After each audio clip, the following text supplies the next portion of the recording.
Knicks family, what's poppin'? It's your boy. And here we go once again. We got another show on the horizon. I thank you guys for joining me tonight. It's 11:22. I'm sorry I'm a few minutes late. But we're going to go ahead and get this rocking because we got just a few updates for tonight's show. For the New York Knicks off-season. So do me a favor, subscribe to the channel, ring that notification bell. You get a notification anytime I go live, drop a video, do whatever it is. All right, so make sure you keep yourself updated because I'm going to keep you updated on everything that's happening with the New York Knicks this offseason. Welcome to the show, ladies and gentlemen. Welcome to the show. We got a video chat already. We got Andy and got another guest. I'm not sure. I've seen him before, but I don't remember his name. And I'm pretty sure he'll tell us once we get going and we get live. You know, I'm pretty sure he will. News today. A little bit of news today. The New York Knicks pick up Allonzo Trier's option, which, to tell you the truth, in my opinion, I think was a little bit unexpected at this point. That they picked up Allonzo Trier's $3.5 million option. You know, it wasn't expected. Picking up his option means that they use $3.5 million. So they eat up $3.5 million of cap space. That's why I didn't expect that to happen at this point. Now, what's that mean? I'm not sure. I don't know if anyone is sure what it means right now. Maybe it could mean a lot of things, right? It could mean a lot of things. It could mean that the Knicks don't believe that they're going to need 2 max free agent slots in free agency. And so, since they don't need 2 max free agent slots, they say, hey, we might as well go ahead and take care of Allonzo, make sure that he's taken care of, and we got him locked up, right? Because, well, he is, if they did not lock up Trier if they didn't lock him up this off season or right now or early, and they let him become a free agent, they would have had to give him like a $4.2 million qualifying offer. So it made much more sense for them to sign him early. Now, obviously that means there's $3.5 million when the Knicks were expected to have $74 million in cap space this summer. Now it means that the Knicks will have around $70 million in cap space. All right? $70 million in cap space. Doesn't mean that they can't sign 2 max free agents because, and they may still have more than $70 million in cap space. It all depends on what the salary cap comes in. Right now, the expected salary cap is $109 million. That's what's expected. It could come in at 110, 111, 112. Maybe the Knicks expect that the salary cap is going to come in a little bit higher. So they said, you know what, let's go ahead and take care of Trier because we're going to have the money anyway. Maybe the Knicks are going to go after, let's just say, for example, the Knicks signed KD. That'd be $38 million. Well, guess what? Kawhi Leonard, because he has less years in the league, his maximum salary is less than that. Maybe $4 million less or something like that. So let's say the Knicks decided, hey, we're just going to go after Kawhi. We're not going to mess around with KD. I'm not saying that's the case. I'm just saying, what if? And so they know they'd still have enough money for 2 max free agents. We don't know. I don't know.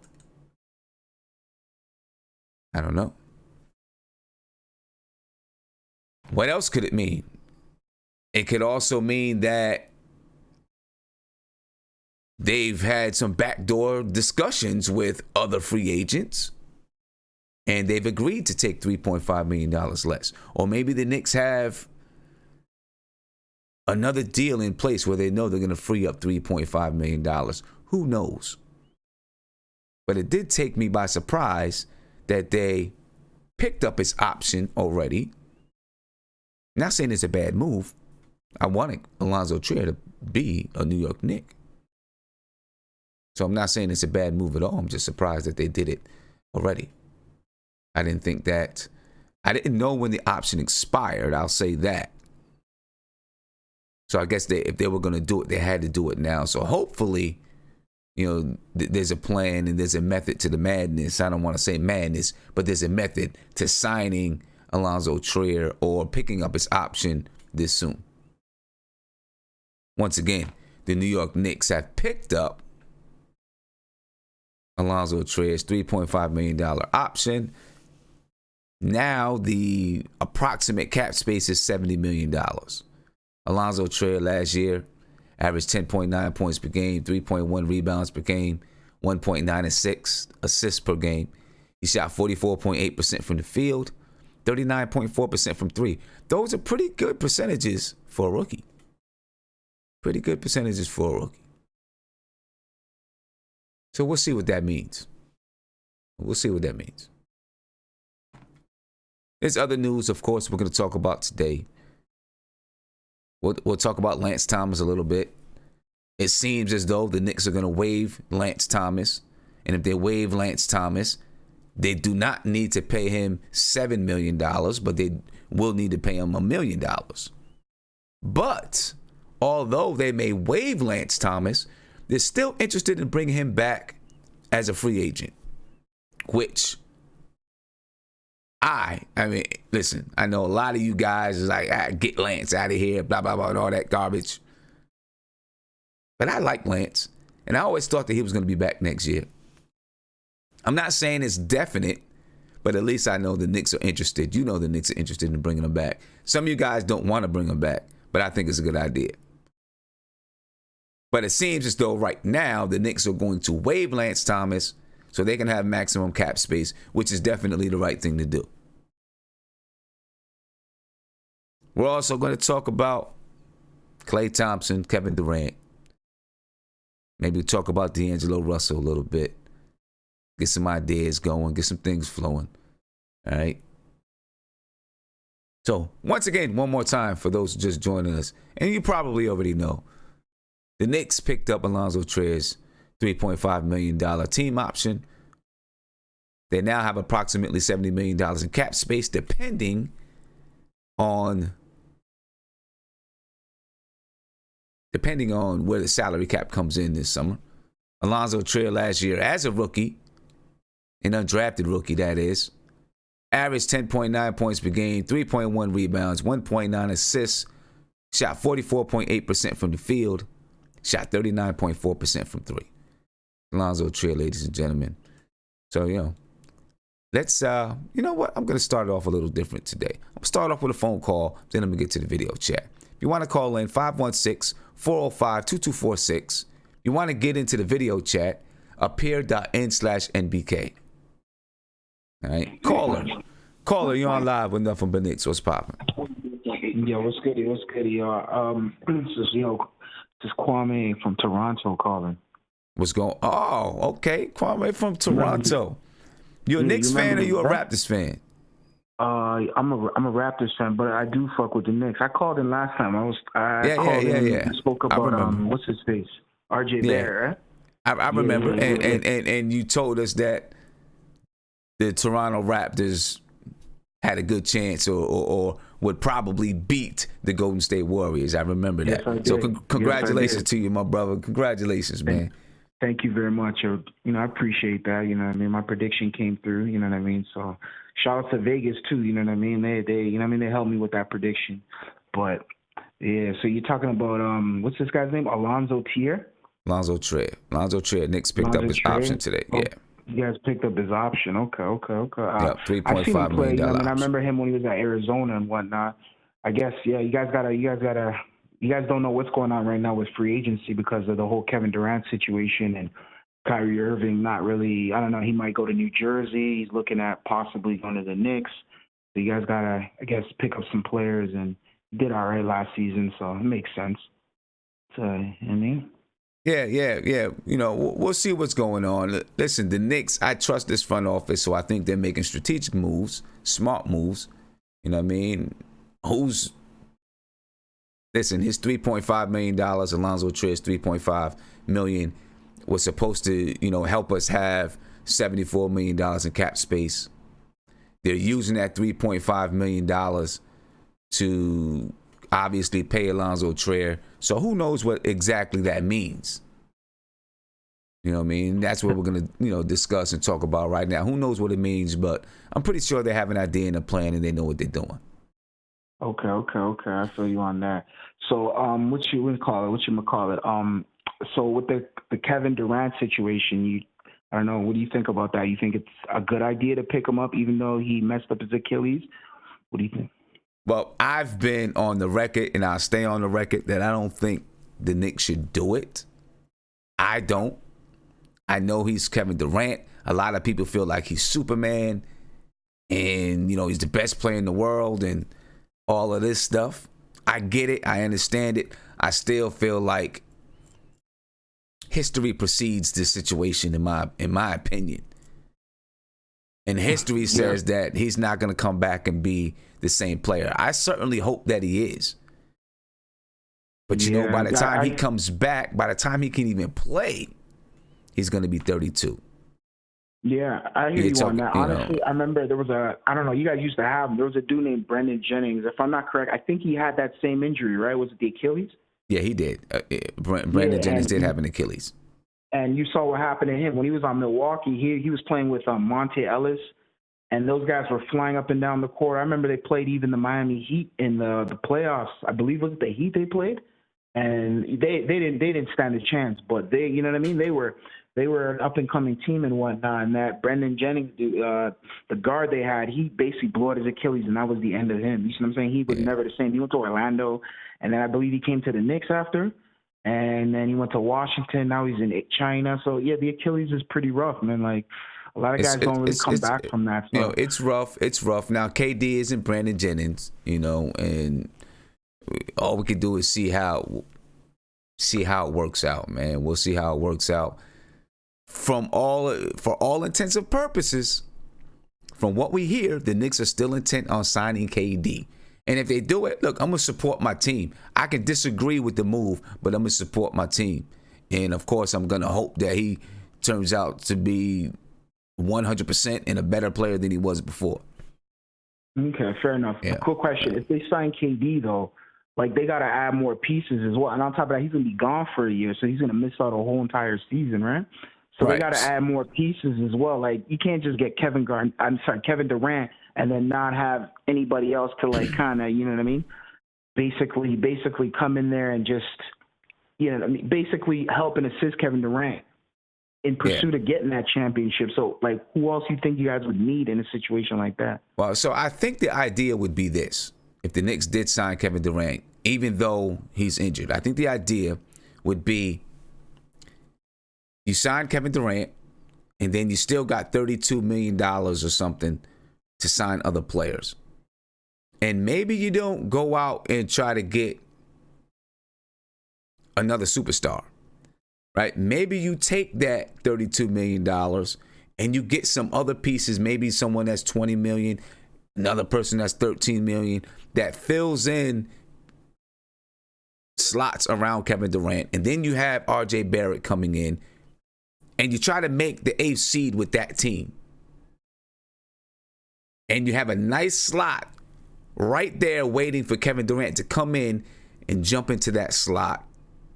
You know, I think maybe that would be the idea. Instead of just going out and, okay, we signed Kevin Durant. Now we're going to go sign another. Unless it's Kawhi Leonard. If it's Kawhi Leonard, you do it. Then, we're going to go sign Kyrie, let's just say. And I know everything about Kyrie in Brooklyn. I'm just using this as an example. Yeah, and then you put Kyrie with these guys, and it's a bunch of young guys, and maybe you do sign some vets on veteran minimums. But it probably not that good in the roster. Isn't really, you have no depth or anything like that. Okay. So I think they would be looking to say, we signed Kevin Durant, then we get some really good pieces, maybe even some guys that are fringe all-star players, some guys that are young and budding and in the next 3 years are going to be in their prime. Ready to maybe make all-star teams or be budding all-star players. And then when Kevin Durant comes back, boom, he fits right into a nice slot and you got some depth around him. I think that would be the idea, in my opinion. Fair enough. But Yeah. what about maybe Kemba Walker? Like, he's from New York. He's from the Bronx. I remember he played he played in, I believe, in high school in New York City as well.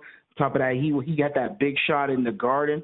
So, like, what about Kemba Walker maybe and a Jimmy Butler? Like, I don't hear Knicks fans talking about maybe signing Kemba Walker and Jimmy Butler and adding some other role players and stuff like that to kind of maybe get you guys into the playoffs and kind of start like something. You see what I'm saying? Well, see, I think that's what maybe would happen if you had Kevin Durant and he's waiting on the sidelines, rehabbing. Then maybe it would be some guys like that. I'm not sure. I'm too crazy about Jimmy Butler. I don't like his history or with teammates and things like that. Kemba Walker, I don't know. We'll see. Jimmy would be nice in New York, man. Like, Jimmy Butler is like, come on, we saw him in the playoffs, man. Like, he's a horse, man. Like, he goes out there and he's ready to go to war. Like, I feel like he's a chemistry killer. Man. I feel like he's a chemistry killer. I feel like Jimmy Butler's. I know. That's what I'm looking at. That's what I'm looking at. He brought them to the playoffs. I've never seen Minnesota back in the playoffs since. Right. I agree with that. He's a hell of a player. I agree with that. But I also think he's a chemistry killer because if you also look at his track record, he was in Chicago. They wanted to get him out of Chicago. Went to Minnesota. They had to get him out of Minnesota. He's in Philadelphia. Now, when he got to Philadelphia, there was issues. He wasn't happy with his role and some things like that. I'm not sure. I don't know. Let him go to L.A.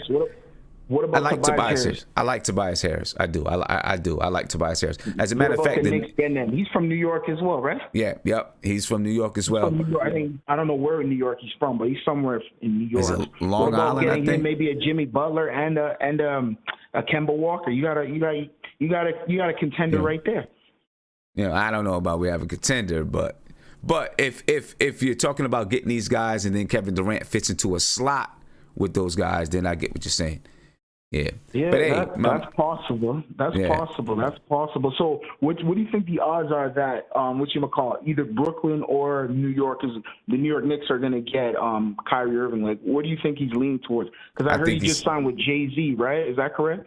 Yeah, I don't think that him signing with Rock. Well, he didn't. He signed to Rock Nation. I don't think that him signing to Rock Nation is going to have too much to do with him going to Brooklyn. But I still do think he's going to end up in Brooklyn.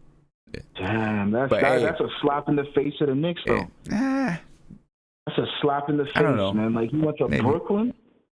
We'll see. We'll see how that works out. Hey, my man, I'm gonna let you rock because I know I got some other people trying to call. And I appreciate the call. Congratulations. Thank you. You know what I'm saying? Yes, for the Toronto Raptors. Kawhi is staying, and Kawhi is staying. That's belief. Okay. Kawhi is staying. You know what? I believe that he is too. I'm with you on that. All right, man. Peace. All right, take it easy. The Toronto Raptors, man, defeat the Golden State Warriors. They take the Golden State Warriors out. I feel bad for Klay Thompson, although he's going to get his money. We know that. He's going to get his money, but I still feel bad for the brother, man. Feel bad for him. It's my opinion that if Klay Thompson didn't go down, this series would still be going on. We'd still be going to we'd be going to a game 7. That's my opinion. All right. Calling you on live with Nothing But Knicks. What's poppin'? How's it going? This is Nelson. How you doing tonight? I'm good, Nelson. How you feeling? Fantastic, man. I'm actually really glad they picked up on Trier, looking to get into some free agency and Knicks youth talk with you about it. How do you feel about the Trier acquisition or retention? Well, I'm good. I feel good about it. I'm glad that we retained Allonzo Trier. I like Allonzo Trier, and I think he's $3.5 million. That's a drop in the bucket, right? And it's just 1 year, so it's just this season. Then they'd have to figure out what's going to happen next year. But at least they have him locked up now. If they didn't get him locked up now, I'm not exactly sure when the date was for his, that he would become a restricted free agent. But if he did become a free agent, the Knicks would have had to give him a $4.2 million qualifying offer, I think it was. So they made the right move by, getting him done early. Now let's see what kind of implications that has for free agency. Yeah, I think the money is fine. I think that all works out, particularly because there's been reports that Durant knows Trier and he likes Trier.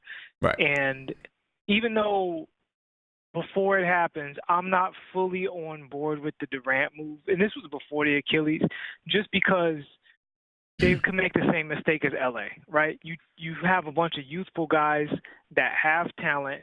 You have to be patient, and instead you get impatient, swing for the fences, and you get an all-star that's on a different timeline, and you wind up having to get rid of these guys, and then you watch them balling out for other teams, like we see with Julius Randle and D'Angelo Russell, even though Russell had the locker room situation. But it looks like by the reports we are going to get Durant. There was a report today that him and Kyrie have already been talking in New York, that he's set up to be in New York all summer. He's not even going back out to Cali. So if that happens, this might sound crazy, but I think him hurting his Achilles was actually good news for the Knicks in a certain way, because they are almost forced to develop these guys for another year. And even if they get rid of them, all of their value will raise. You know what I'm saying? Mm-hmm. Well, maybe it is good news for the Knicks. I'm going to say Klay Thompson tearing his ACL is probably bad news for the Knicks. I'm going to get into that a little bit later, but that's... Yeah, I'm curious how you think Klay relates, because the word was he was never leaving Golden State ever, like no chance of it. Right. And I didn't think that was going to happen. I do think that with him tearing his ACL, the championship is wide open, because you look at Toronto, they actually squeaked out of the Eastern Conference. They're probably going to lose Kawhi, according to reports, so it's wide open. But we hit star wagon to Durant. So we, no matter, even if the Knicks hit a total home run, they weren't going to be a part of it. The one thing I hope they don't do above all else is I hope they don't sign anybody not named, Kevin Durant or Kyrie Irving, because the rest of the free agent class is either too old or just not good enough for what we have going on here. And I really do think that the Knicks might have struck gold last draft season and drafted 3 good players, and they have to see how that turns out. Yeah, I agree with you there.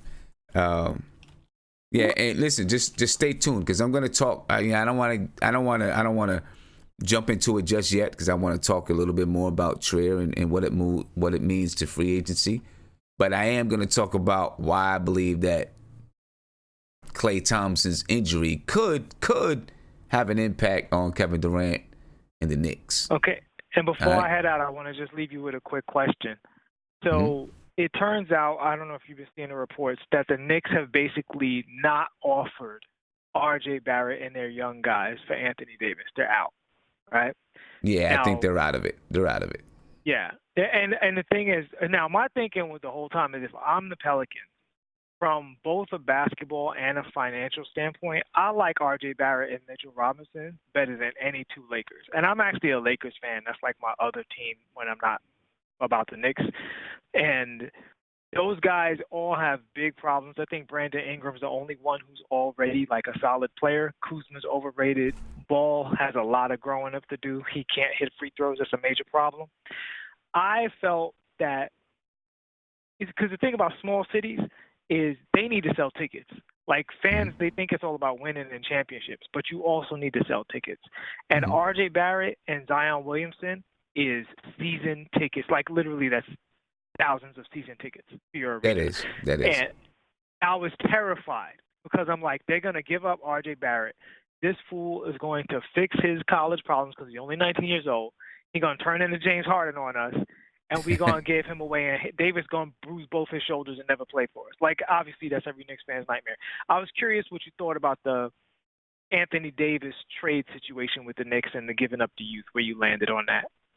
I was never real confident. The only way that I was like, okay, we have to do this is if Kevin Durant was healthy and the Knicks signed Kevin Durant, then I get it, because you've got to, Kevin Durant's in win now mode, right? He's at the prime of his career, and, he's probably at the peak. And, once you get to your peak, you plateau for a little bit, and then you start to go down the other side of your arc, of your career arc, right? So if you sign KD, let's just say, for example, his Achilles never happened, and the Knicks signed Kevin Durant, or that Kevin Durant is coming, then you know what? Yes, you go out and you get Anthony Davis, and you find a way to you get another star, or you use that money for however you're going to use it to put pieces around Kevin Durant and Anthony Davis, and you go for it. Given the facts right now, I was very, very nervous about doing it. I'm glad you said that, and that's exactly what I was alluding to in the beginning, is if we got a healthy KD, we'd have no choice but to put our chips in the middle of the table, trade all of our young assets for Davis, Kyrie Irving, fill up the rest of the roster with a bunch of mercenaries, and see how it turns out. And, that even upside, that could go well. Maybe it does, maybe it doesn't. But that's a whole lot of risk on a bunch of guys who've all had major injuries, even before the Achilles. Durant has a screw in his foot. So that's why I was saying it might be good for the Knicks, because now they're forced not to be but so stupid. There's like a stupid limit on what they could do now. Yeah, there you go. Yeah. Hey, my man, I appreciate the call. Oh, no problem, man. Thanks for having me. Have a good one, man. Have a good weekend. Yeah. Let's finish talking about Allonzo Trier. A lot of good ideas out there and good thoughts. But let's figure out how this deal with Allonzo Trier impacts the Knicks in free agency, if it's going to impact us at all. Yeah, and what does it signify? That's another thing I want to find out. What does it signify? Does it signify anything at all? Let me see. We got a nice little chat. Let's start with Ant. What's up, Sam? What's good, man? Nothing much, man. Just I was out here playing 2K, man. Ain't no basketball on tonight. I don't know what to do with myself. Yeah. It's gonna be, people gonna go through withdrawal for a little while, but the draft is gonna hold us down. Yeah, it's coming up next Thursday, right? Yeah, next Thursday. Draft is gonna hold us down. After the draft, we're gonna, in about a week, 2 weeks later, we'll move into summer league, so it'll hold us down for a little bit. It'll get exciting around June 30th. Yeah. Yeah. So what's your take, man? What's your take on, Allonzo Trier, the Knicks pick up Trier's option? Mm-hmm. Do you feel like it has any implications that, they have some other things coming down the pike already? I don't think it indicates anything that we didn't already know. I still think they'll hunt for two max guys. And if they get two guys to agree, then I think they'll work out, the moves, the requisite moves after that later. But I think Trier was just a guy that you had to lock up. You can't, not lock him up and then risk not getting free agents. And now you lost Trier and you don't have free agents. So right. I think it was due diligence on their part. You take care of the money portion when you get to, when you get there. So I think they're pretty confident that they're getting somebody, their guy. And, I think they're confident in that. So, Frank is still lingering out there. They'll probably release Lance Thomas on waiver him, and then they can always re-sign him afterwards. Right. And I think that's something that Lance wouldn't mind, because I think Lance is a professional. And if Lance knew that it was just a money thing and that they wanted him to stay, I could definitely see Lance re-signing after all the money got worked out. So I'm not really worried about that. I want Lance back. I think he's a good influence on the kids, and he plays the right way. So you need those kind of guys, the no drama, work hard, kind of like a coach like another coach on the bench. So you need guys like Lance. But I don't think it tells us too much. I just think Allonzo Trier was just too valuable to risk losing. Okay. So. Yeah. All right. I mean, it does signify to me, because they've made a decision somewhere. That's what I'll say. Mm-hmm. Right. This is the reason why I'm saying that, because let's just say Kevin Durant didn't get hurt, and they knew that Kevin Durant was coming and whoever else was coming. This is just hypothetical, folks. Mm-hmm. And in order for those two players to come, it was going to take $74 million. Right. And guess what? They wouldn't have picked up his option, because they would have needed that $74 million. Unless they wouldn't have picked up his option unless they knew that there was something else. There was a trade that was going to free up that $4 million or whatever it was. I think that's what it is. I think they may have a couple of trades in theory agreed to. That's what ready to go on draft night. That's what I mean. That's what I mean. A decision is made somewhere. Yeah. There's something somewhere along the line. Either they decided they're not going to go after two max free agents, or they decided, well, we're not going to go after Kevin Durant. If we go after Kawhi and whoever else, it's not going to cost $74 million, so we can go ahead and pick up his option. Or they decided Frank Ntilikina, Dennis Smith Jr., somebody is going to be traded during the draft, before the draft, or whatever it is, so we know that we have this money to be freed up. Somewhere along the line, a decision was made somewhere. Has to be. Well, I could tell you this, Tim. I put on my insider hat, and I DM'd this guy on Twitter. He's a reporter for Boston on NBC Sports. Mm-hmm. I DM'd him. I said, I basically asked him if Kyrie was going, like if it's a foregone conclusion he's going to the Nets. He said he knows for certain that Kevin Durant is still recruiting Kyrie Irving. So, because Kevin Durant to the Knicks. So he's still recruiting, according to what this guy said. He said he's still recruiting Kyrie Irving to the Knicks. So if that's the case, if that's true, if we take that as fact, then I think it's another move coming down the line. Okay. We'll see. We'll keep our eyes open. We will keep our eyes open this weekend. It's gonna be some stuff coming out this weekend, man. It's gonna be like 30 million different reports saying I'm pretty sure. Different things, man. I'm pretty sure. We'll keep our eyes open this weekend. Again, for the last time, I'm just gonna say it for the last time. Well, not for the last time. For those who are new and just joined us, first of all, subscribe to the channel if you've never been here before. Ring that notification bell so you can get a notification anytime I go live. I'm trying to push this thing up to 10,000 subscribers by the time the summer's over, so I need you guys' help. Facts. You know what I'm saying? I need your help.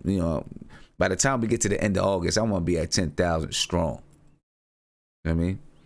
10,000 strong. But anyway, Allonzo Trier, the Knicks picked up Allonzo Trier's $3.5 million option. The Knicks now have approximately $70 million in cap space. They had $74 million. There could be some other moves coming down the line to free that money back up so that the Knicks can make the moves that they want to make. All right, Allonzo Trier, as a rookie, as an undrafted rookie, that is, averaged 10.9 points per game, 3.1 rebounds, 1.9 assists. He shot 44.8% from the field, and he shot 39.4% from the three-point line. Yeah. So we'll see how that goes, man. We'll see how that goes. Let me get to my man, Andy. Andy, what's good, man? What do you think about it? You think there's something? You think there's something in the pipeline? Is there something in the pipeline? I got a question. I'm not sure about this, but if we exercise the option, can we add him to a trade? I'm not sure. I believe so, because it's not like it's not like we signed a new contract. So yes, I do believe he can be included in the trade. That's so it. maybe Yeah. that's a way that they're gonna try to go. Maybe they got a deal in place, and they could afford to re-sign him, exercise his options, because he might be already on the move. That would be something. That would be something. Um, do you think other teams are? Listen, he shot a good field goal percentage. He shot almost 40% from three. He's a rookie, makes $3.5 million. Other teams interested in Allonzo Trier? Well, I think if it's a package deal, I think he might be an interesting option. I don't think you can get a lottery pick for him in this year's draft even. I think it's a little bit weak, but after the first few picks, but I don't think anyone is going to give you a top 15 pick for Alonzo Trier. But I think if we are thinking, a package option, first thing you need the numbers, the salary number to match, maybe like we were talking about the AD trade, something like that. Or we can go a really, really different way, and you still need, the money. And for that money, he is really a good player.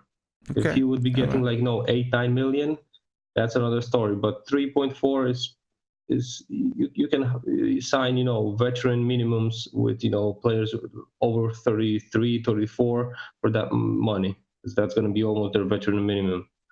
Yeah. So. Yeah. Yeah, we'll see what happens. That's a good point, though. That's a good point. It is possible. I think it is possible that he could be traded. I think the Knicks like him and wouldn't want to include him in a trade unless that trade just really, really benefits the Knicks and puts them in the position, where they want to be. The one thing I'll say is this, though. Given this year's championship game, the finals, Kawhi Leonard led a team of very good players, not Hall of Fame players, right? Very good players. I think Kyle Lowry was an All-Star this year, right? I believe he was. Yeah. I think so. He was an All-Star this year in the East. And then you had French All-Star players and up-and-coming players like Pascal Siakam. So he led a team of very good players to a championship. Now, we do know the injury situation with the Golden State Warriors, but I think it is proof, and other teams around the league are going to look at it and say, maybe we don't need a super team, or maybe this era, at least 2019, 2020, the era of a super team, you don't need a super team, right? You don't need a super team. Yeah, I'm going to tell you the truth. I'm for that basketball. Yeah, I mean, let one team have one All-Star and stuff like that, so it's not going to be like 5-on-1, and I think really it's benefiting the game, because you saw players, the second tier, third tier, fourth tier players get some buckets, stuff like that, get on the court and sniff some minutes and help the team out. Not like in Golden State, like you have 8-9 man rotation only, and the rest are names on the paper. Yeah. Now, King Caro says Kyle Lowry is a Hall of Famer. I don't know if Kyle Lowry is going to be a Hall of Famer. Maybe he will. I don't know. He could be. It's possible. Right? Alwyn Dwart says, Sim, don't get confused. It was a team with experience and made it to the Eastern Conference Finals without him. Before he got there, that took years to develop. I agree with you, Alwyn. I definitely agree with you. But you're helping me make my point, I think, though. Right? They were a team with experience. They didn't have 3 all-world, all-NBA players, 4 all-NBA players. They had 1 all-NBA player and then a bunch of very, very good players that, like you said, had some experience, they had depth, they had the grittiness, they had the toughness, and above all, they had chemistry. Right? It also was, they added a lot of new players. Danny Green was added throughout the season. Marc Gasol was added throughout the season. A lot of your, main players were kind of, They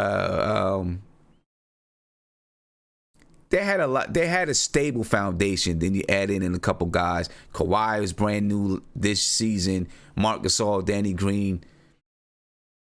My point, though, is that you may not need the super team, and they may have shown the world that you don't need to have this super duper team.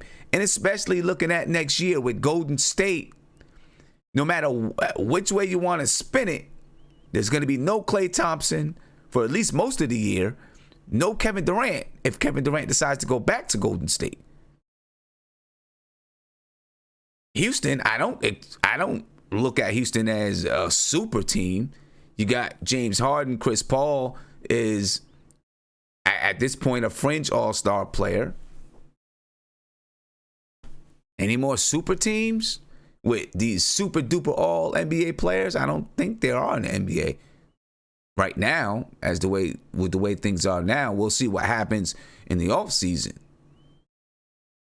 We'll see what happens in the offseason. King Caro, he said, also remember Kyle Lowry is a 5-time All-Star. Chris Mullin is a Hall of Famer. Hey, listen, he could be, maybe so. You know what I mean? Maybe so. I wouldn't. I'm still not gonna say that Toronto is the type of a super team like Golden State was considered a super team, and Miami was considered a super team, and things like that. Now let's see what happens with Anthony Davis maybe going to LA and see what happens there. But my point is, at least looking at next season, 2019, 2020, you may not need to have that type of a super team. And you may be able to, fill your team in with some really, really good players. We'll see how that goes. Let me get to my man. Kareem, because I haven't seen him in a while. You know what I mean? He's been, I ain't seen him in a minute. So I want to get him up here and say what's up to the brother real quick. Kareem, what's good, man? How you feeling? It's been a minute. Yo, it's been a minute, man. Been a minute. I've been working these jobs, man. I be getting in. I gotta be up at 5:30 in the morning. I be seeing y'all, and I be listening to y'all. I be falling asleep listening to y'all, man. But it's Friday. I ain't got to work tomorrow, so I seen you was on. Like, all right, yeah. All right. I appreciate it, man. Glad you're here. So, what's your take? What's cranking, fellas? Yeah, man. What's your tank? What's it looking like for the off season for you? How you feeling? I ain't gonna lie. I'm a little agitated. I don't know. Maybe I do it to myself. I listen to a lot of podcasts. I just like the content. I'm a Knicks fan. Yeah. I want to hear what everybody got to say, but it just gets so frustrating because it seems like it's just be one person that just says something and then everybody takes that narrative and runs with it. Like, right. Like, what are we doing? Like, last thing I remember was that we was feeling good about management. We was feeling good about Scott Perry.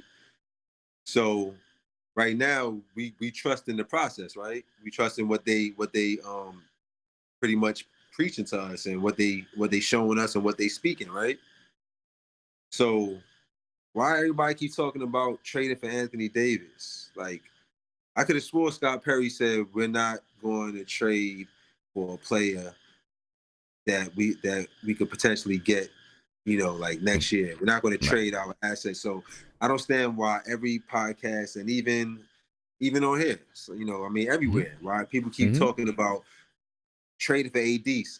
So it's either we trust Scott Perry and what they're saying, or we don't trust them. Because if we trust what they're saying, and they was to go and trade for Anthony Davis, then they would lose our trust, right? That's how I feel. So, I feel like I trust them. I don't feel like any of that shit is real. I feel like people just put stuff out there into the atmosphere, into the lexicon, and everybody just jumps on it and talks about all these different packages. I think Scott Perry's sticking with the young fellas. I'm loving the fact that we might be able to get RJ Barrett. I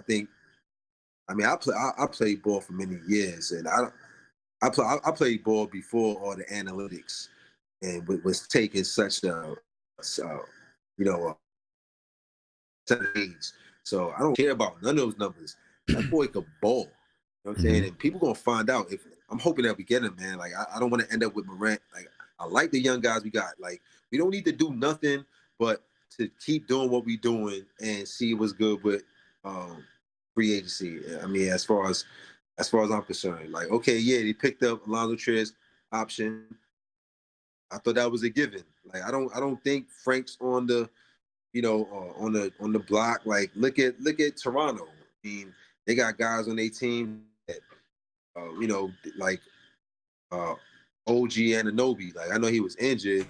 Like okay, he didn't have a great second year. Like, people not talking about him getting traded. I mean, look at the Warriors. Kevon Looney. I remember when he got drafted, everybody was like he was real good in college. So when the Warriors got him, people was like, man, how they get him?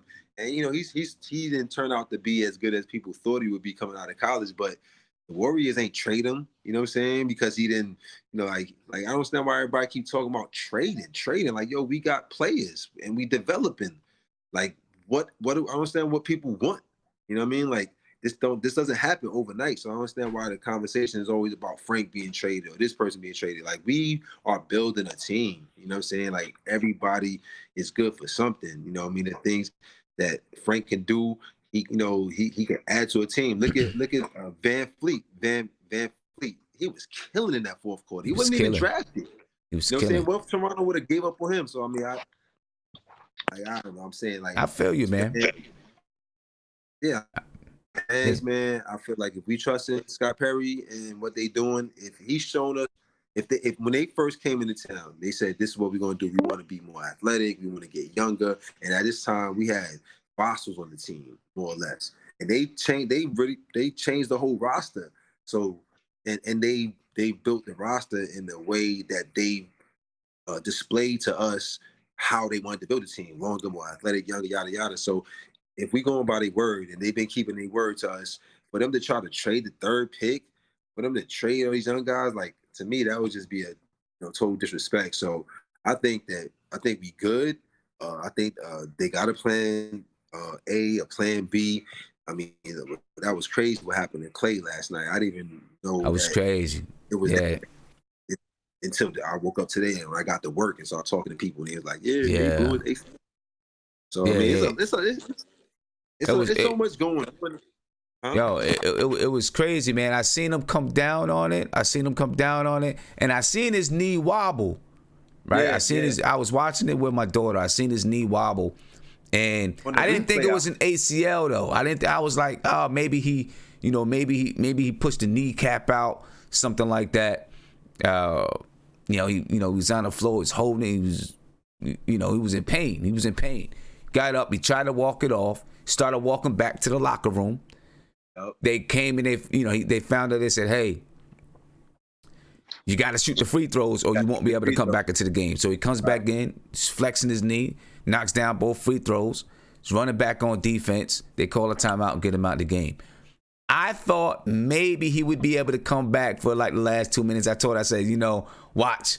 They put him in for a spot up three, for the game winner or something crazy like that. You know what I mean? Then boom, it comes, he wasn't coming back into the game.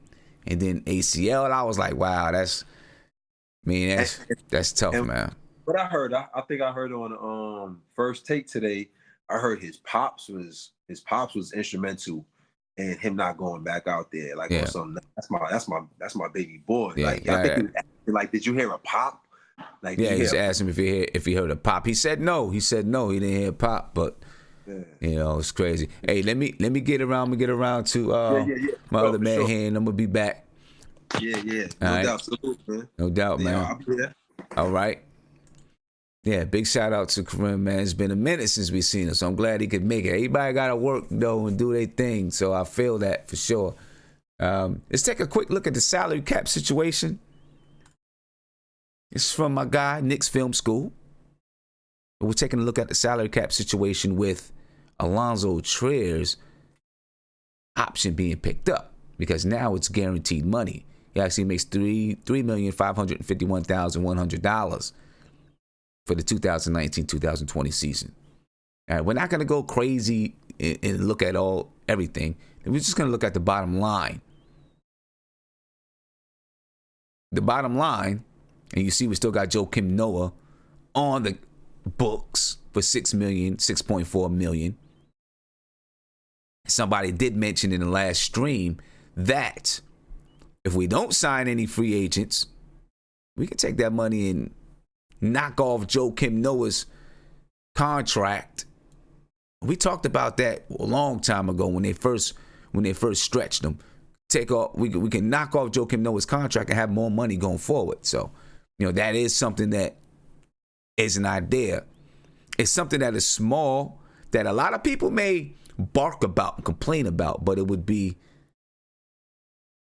show prudent salary cap management if the Knicks did not do what they wanted to do in free agency this year and they decided to just get Joakim Noah off the books. That would be very prudent of them, right? But the cap space, you see it, $69,823,772. That is the projected salary cap space the Knicks have at the moment, assuming that the salary cap comes in at $109 million. It could come in maybe a little lower. I don't think anyone expects that. It could also come in higher than $109 million. So the Knicks are going to have somewhere around that amount of money. Right? Somewhere right around 70 million. And we just round it up. You take $167 million, you can take that and round it up, or whatever it is, $177 million. You can round that up to make it $70 million. So that's where the Knicks stand right now. And you see it. Big shout out to Knicks Film School. Big shout out to that man. He's a hard-working dude over there too. So big shout out to him, for everything that he does in the Knicks community. All right. Once again, the New York Knicks picked up Allonzo Trier's option. And I just gave you the salary cap update. You seen it just move over. Just gave you the salary cap update. $69 million, $70 million the Knicks have. Bring it over to you one more time so you can take a good look at it. You see Frank Ntilikina is on the books for 4.8. Dennis Smith Jr. is on the books for 4.4. Kevin Knox, 4.3. Allonzo Trier, now with his contract being guaranteed, is at 3.5. Mitchell Robinson is 1.5. The third overall pick is 7.8. You got Damian Dotson, assuming that the Knicks guarantee his contract before free agency, is at 1.6. Right? And if they leave it, I believe it just guarantees when we get to July the 15th, it's just guaranteed. All right? So, you see on the screen, you see the salary cap outlook for the New York Knicks. Salary cap outlook, and it can change. Things can move around. We'll see what happens. Trades can happen. It can change by the time we actually get to June 30th. That's when free agency can begin. That's the salary cap outlook. We'll take a look at it again later on in the stream. But I want to ask you, we were just talking about Kevin Durant and Klay Thompson, and there were a lot of people who said the Knicks should go ahead and try to sign and pursue Kevin Durant regardless of his Achilles. And then go ahead and get that man. And listen, I think the New York Knicks agree. I think they agree. From what I hear, from everything that we hear, the Knicks are going to pursue Kevin Durant in free agency. There's somebody, I can't think of the guy's name now. I was just quickly reading it. He has a point. And I want to find out from callers, and I want to find out from people in the video chat. If we say to Kevin Durant, we don't care, we're going to sign you anyway. If the New York Knicks tell Kevin Durant that, will it turn Kevin Durant off? Will it make Kevin Durant feel like they're desperate to sign me and they're not being prudent? I don't think so. But I do understand the concept of the question. I don't think so. I think that as long as they show him the plan, he'd be okay. He'd be okay as long as they show him the plan. That's the most important thing. Show me the plan. Show me what you're going to do. How are we going to build this team? If I sign here in New York and I'm rehabbing for a year, how are we going to build this team? I'm not saying that I agree with signing Kevin Durant, given his Achilles situation, until we see what he's like. I'm just asking the question.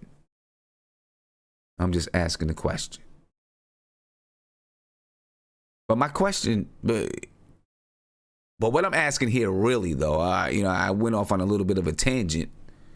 We know Kevin Durant's situation.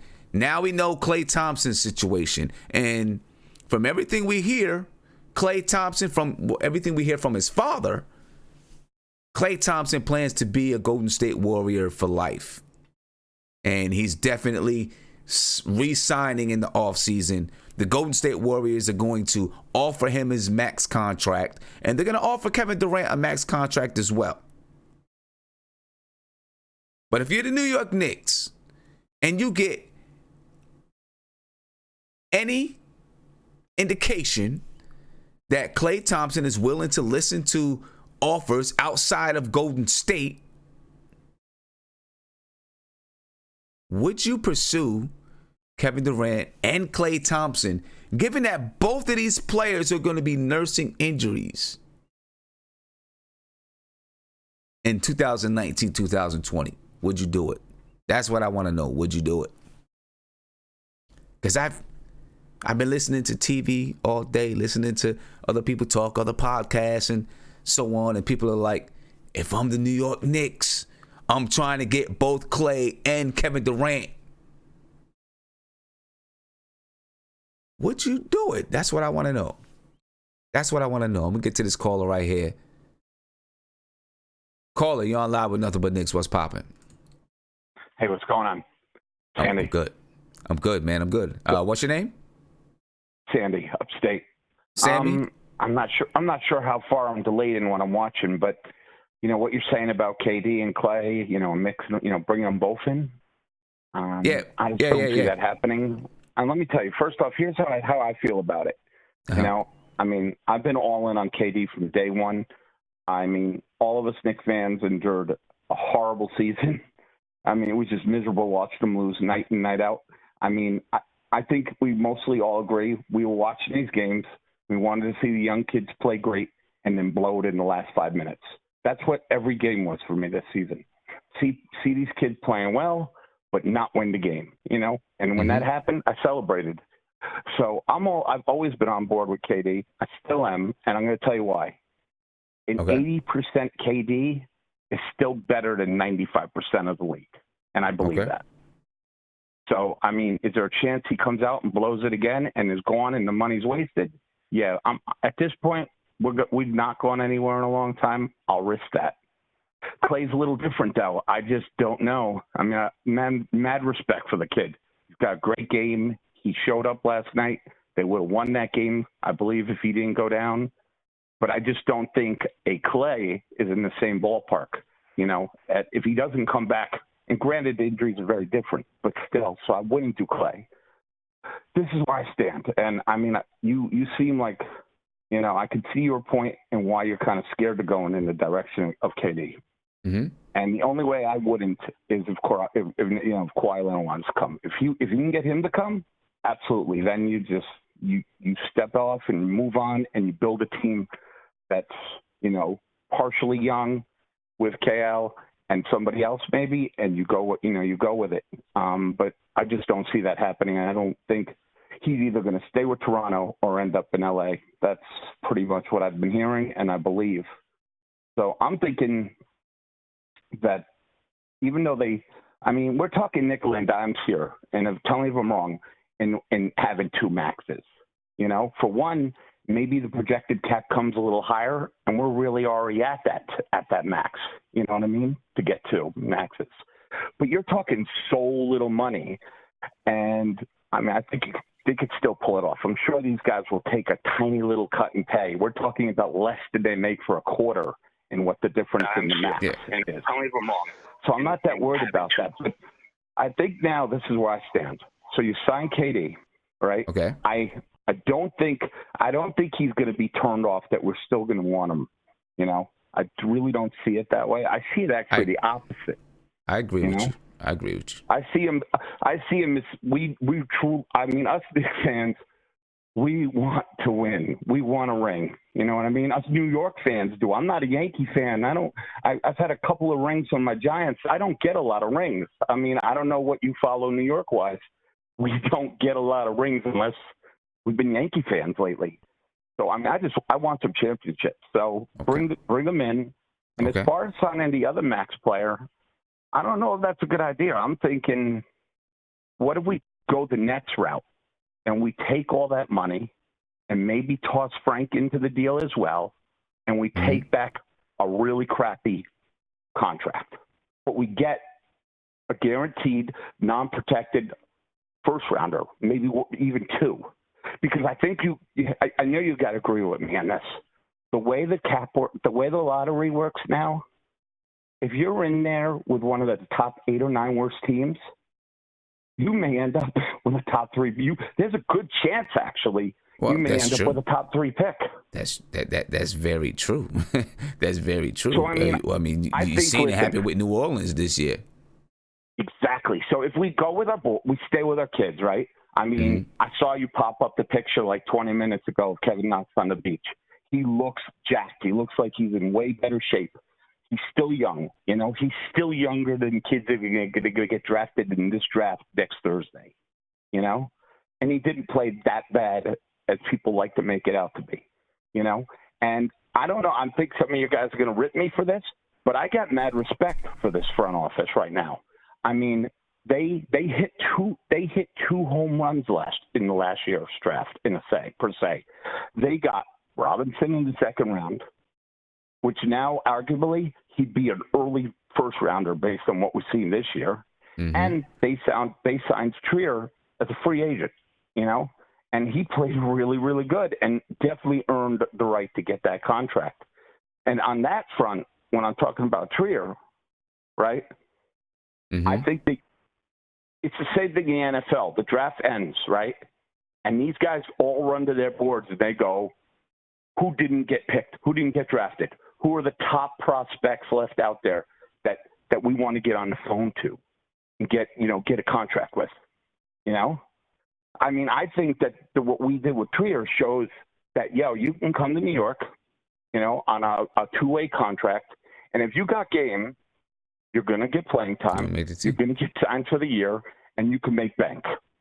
Yeah. So if you're like one of these really decent players that slip through the cracks for whatever reason on Thursday, and you don't get drafted, and you know the Knicks got plenty of PT to be there next year, you know that they're going to need players. They're not deep. Wouldn't that be one of the first teams you want to get a call from? They got the money, they have playing time, and you play in the Garden. So my prayer is we get Barrett, we do another home run in the second round, and we do another great free agent signing, and just go with the kids next year. Let KD sit out the year. Do like I said, and trade for some mega overpaid guy. Get a first rounder or two out of it, and then we're sitting pretty in the years to come because we have several of our picks. Several of Dallas's first-round picks, and now you would have more first-round picks. And again, the lottery is a whole new ball game under these new rules. The new percentages, I can't stress it enough how much it changes the way the lottery works. If you can obtain picks that are not protected and are potentially anywhere in that lottery, you got a shot to move up. And personally, I just want to see that. I think the minute KD went down, it changed my mindset. I was all in for KD, another one of the second top tier guys, and then trading the kids and going and getting AD as well. But now forget that.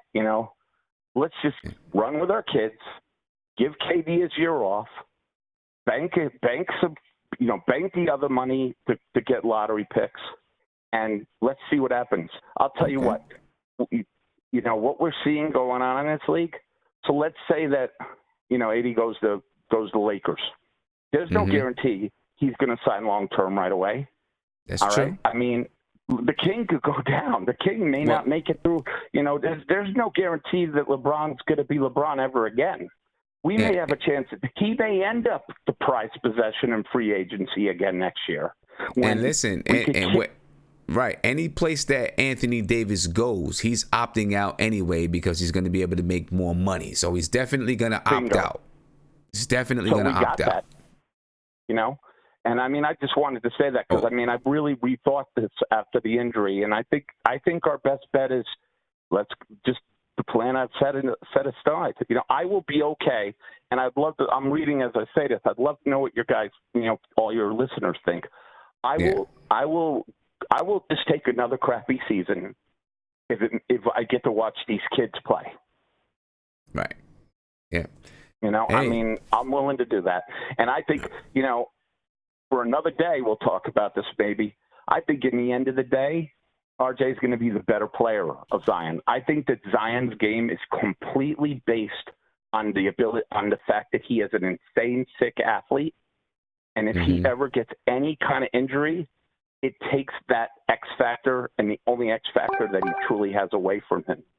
And there's no way that a guy's going to be able to sustain that body at the extreme level that he does for a long career. I actually think this is a blessing for us.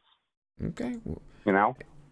Well, you might be right. Hey, what's your name again? Sammy? Sandy with an N. Like the pitcher.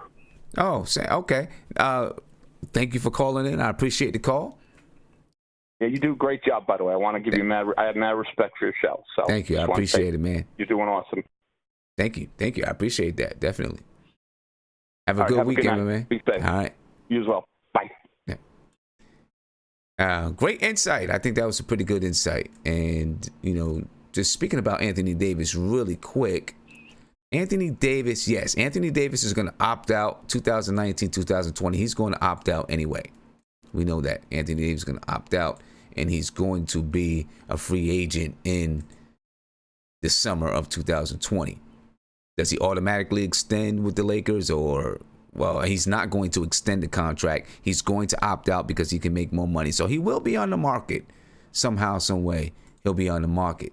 But what I'm saying about KD and Klay Thompson, one, we know that they both have the injuries. You got KD with the Achilles, Klay Thompson with the ACL. The outlook for ACL injuries for a torn ACL today is the prognosis is so much better than it was previously. Also, when you're talking about Klay Thompson, and I know I'm talking, Klay Thompson is going back to the Warriors.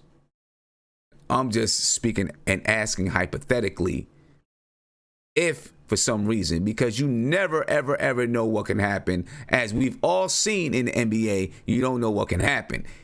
Crazy stuff happens in the NBA. Crazy stuff happens.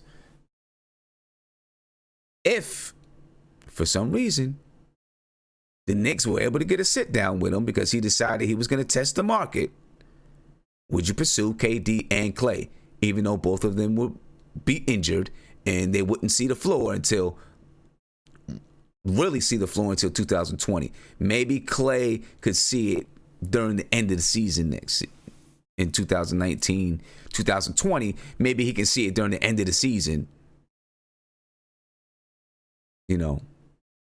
Would you? That's tough for me. I don't know if I want, to be dealing with two guys that you're paying $70 million to. Between the two of them, have some kind of knee or leg or lower issues with their lower extremities.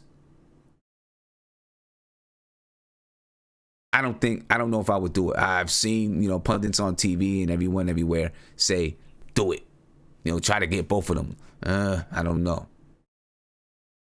You know what I'm saying? I don't know if that's a good idea for me. Just speaking for myself. I want to get a couple of shout outs here. I want to shout out to Michael Parker. Thank you for your super chat. He asked me, what are your thoughts on Bol Bol? He's looking more like an unusually tall wing and the best three-point shooter in this draft. He plays defense too. You know what? I haven't really watched Bol Bol a lot, so I don't even want to try to make things up. I really got to get down and pay attention to the kid and really watch him before I can have a good answer for you. CL Ta said Frank is working out in Dallas at a training facility. He's seen it on Instagram today. You know what? I'm not going to put too much stock into that, my man. Players work out all over the country. You have players that are going to LA, Miami, New York. They work out all over the country. It depends on, whoever they're training with. They may need to go see that person at their training facility, whatever it is. So I don't put any stock into that.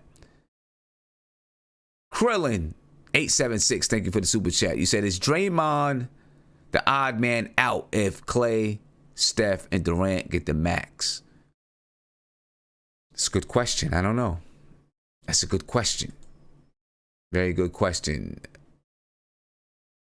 It seems to me, with teams like the Golden State Warriors, if all those guys get the max, well, let me say this. It seems to me, if all those guys knew that they were going to stay and they wanted to try to, we're going to try to continue this dynasty, there may be some of those guys may take a little bit less to make sure that Draymond can get his money and they can keep the team intact.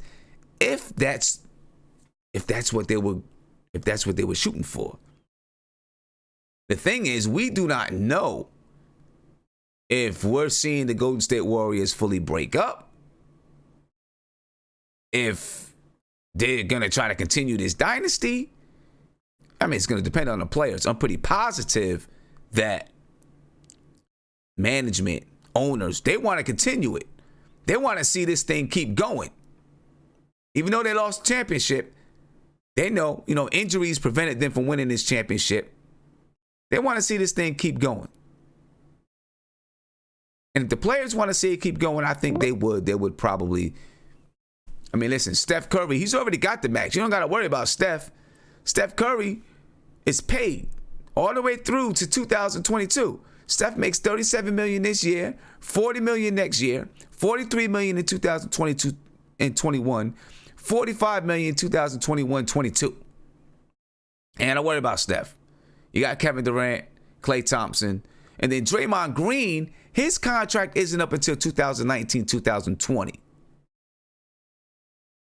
So if you're able to sign Kevin Durant and Klay Thompson this year, next year, when Draymond Green is a free agent, they should have his bird rights and be able to go over the cap to sign him. So they should be good. They should be good. And listen, owners making billions of dollars off of these guys. If they keep this squad intact, they'll be making billions of dollars. They're not going to worry about paying that luxury tax. Now, in the NBA, there's a hard cap that no matter what happens, you can't go over it. So we'll see how all of that works out. That's why they got capologists that are there to make sure things work out. You got Sean Livingston. He has a team option for 2019-2020. We'll see how that works out. There's other. Listen, the rest of the roster. I mean, after this season, let me tell you who's on the books for 2019 and 2020 for the Golden State Warriors. Steph Curry at $40 million. Kevin Durant, he has a player option. So if he opts into his contract, it would be $31.5 million for KD. If he doesn't opt in and he opts out, or if he gets word from the Warriors that they're going to give him a contract anyway, or any other team, then he's going to opt out. Let's just say he does opt out in the Golden State and he re-signs with the Warriors. That's going to be $38 million. At least. I'm not sure about this whole Supermax thing and what it would be if he's able to get the Supermax. I'm not sure. Which he would be able to get the Supermax. So I'm not exactly sure what that price tag is. But you would have Kevin Durant on the books. Draymond Green on the books for 1920. Andre Iguodala's on the books for $17 million for 1920. They have a team option for Sean Livingston. That team option is 7.6. Jacob Evans is 1.9. Damian Jones is 2.3. Alfonso McKinney is 1.5. Everybody else, DeMarcus Cousins is a free agent. Jerebko a free agent. Kevon Looney is a free agent. Quinn Cook. And Quinn Cook is probably going to go wherever Kevin Durant goes. Right? They're like best friends. So he'll probably, if we hear June 30th that Quinn Cook is signing with the Knicks or signing with Brooklyn or re-signs with Golden State, there's a good chance that Kevin Durant may be signing there too. But Quinn Cook probably isn't going to sign anything until he sees what Kevin Durant is doing.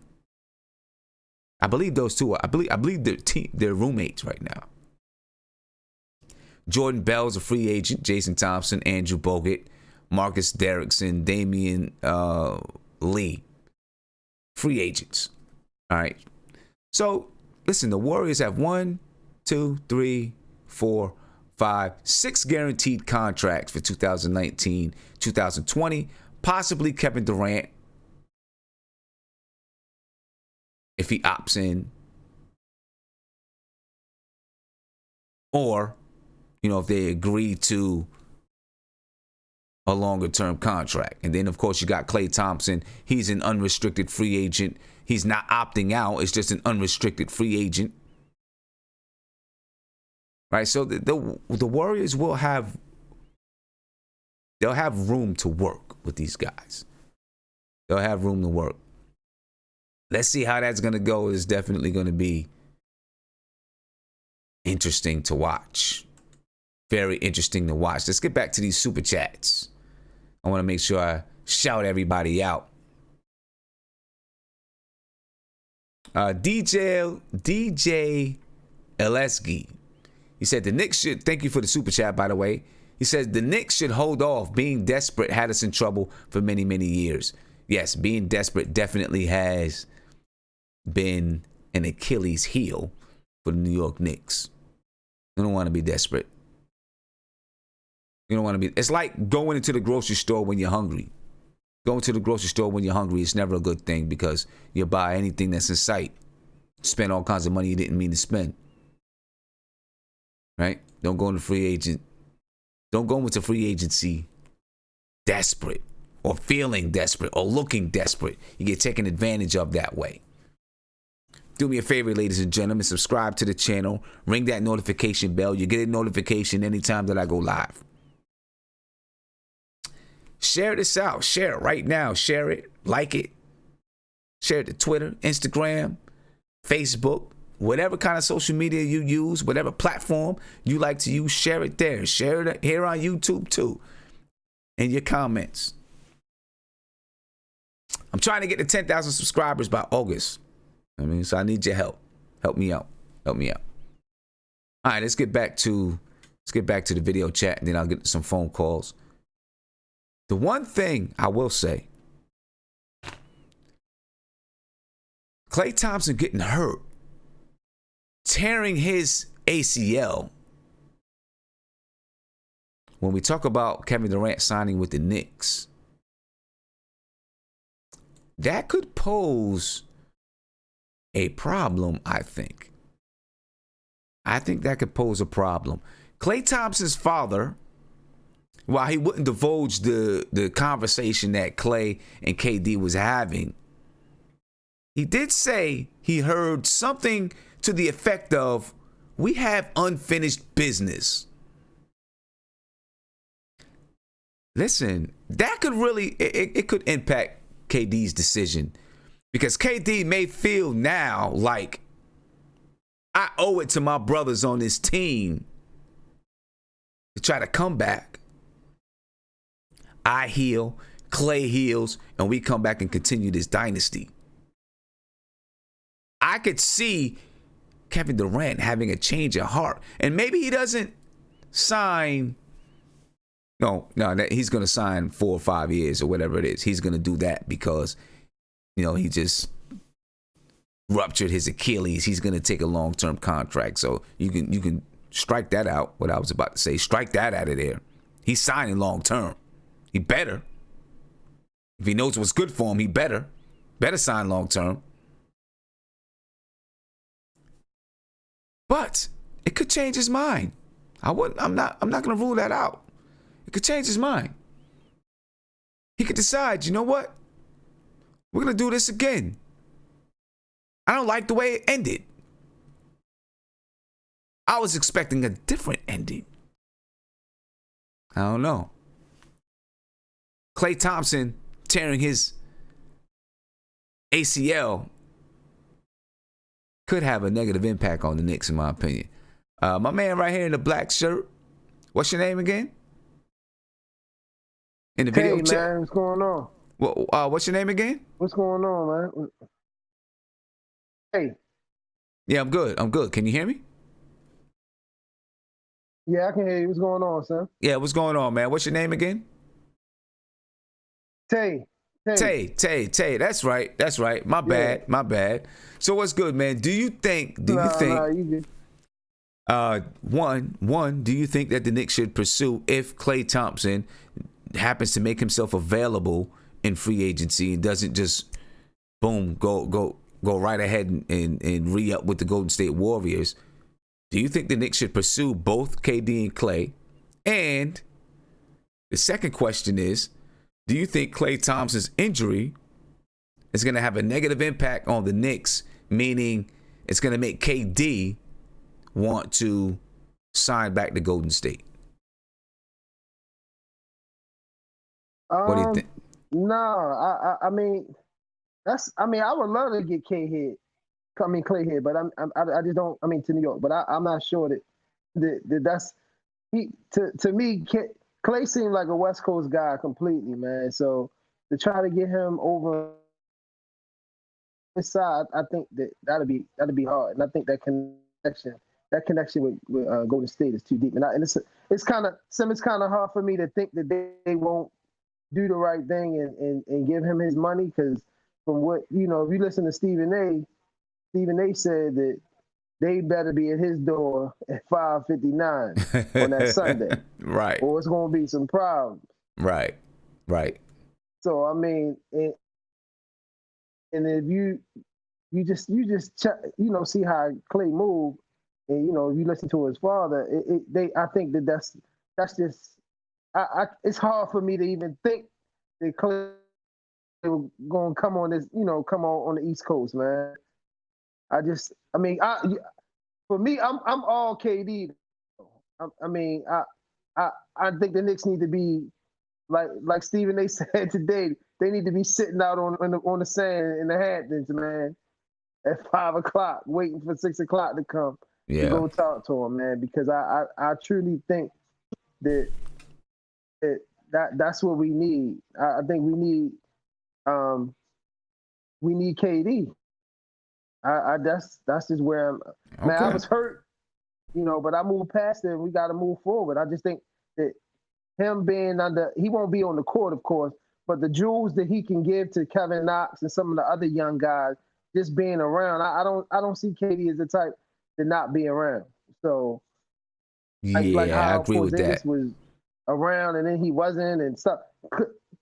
KD wouldn't do that, man. KD would be there with them dudes, trying to get them ready for when he's healthy enough to be with them. Yeah. You know what I'm saying? And I just think that him being around Kevin Knox, being around Kevin Knox would just make him so much better, man. I think that influence, because Lance Thomas he's all right, but he's not the leader that they need, man. No, I'm saying I'm talking about Lance Thompson. He's okay as far as being a leader. I'm not But saying he's a good I know what you player, but mean. I'm just talking about as far as leadership. I know what Yeah. you I know what you mean. I But know what you mean. I'm He's just saying not that the just KD being in that. Yeah, he's just not that guy. I just think that Tim, I just think that being around those guys, man, because think about it. Everybody keep talking about play the young guys, but look at Phoenix. How many young guys have they had? Where's the leadership in their locker room? They don't have it. And I don't think anybody's. They don't have. To me, the Knicks don't have anybody outside of Barrett. May get there, and Knox have a possibility of being like a Booker type talent, and Ayton. You know what I'm saying? So I just think that having that leadership there in that locker room and around those guys, man, I think that would really help them. Okay. That's just where I'm at with it. That's why I want KD, because I know that's where he want to be.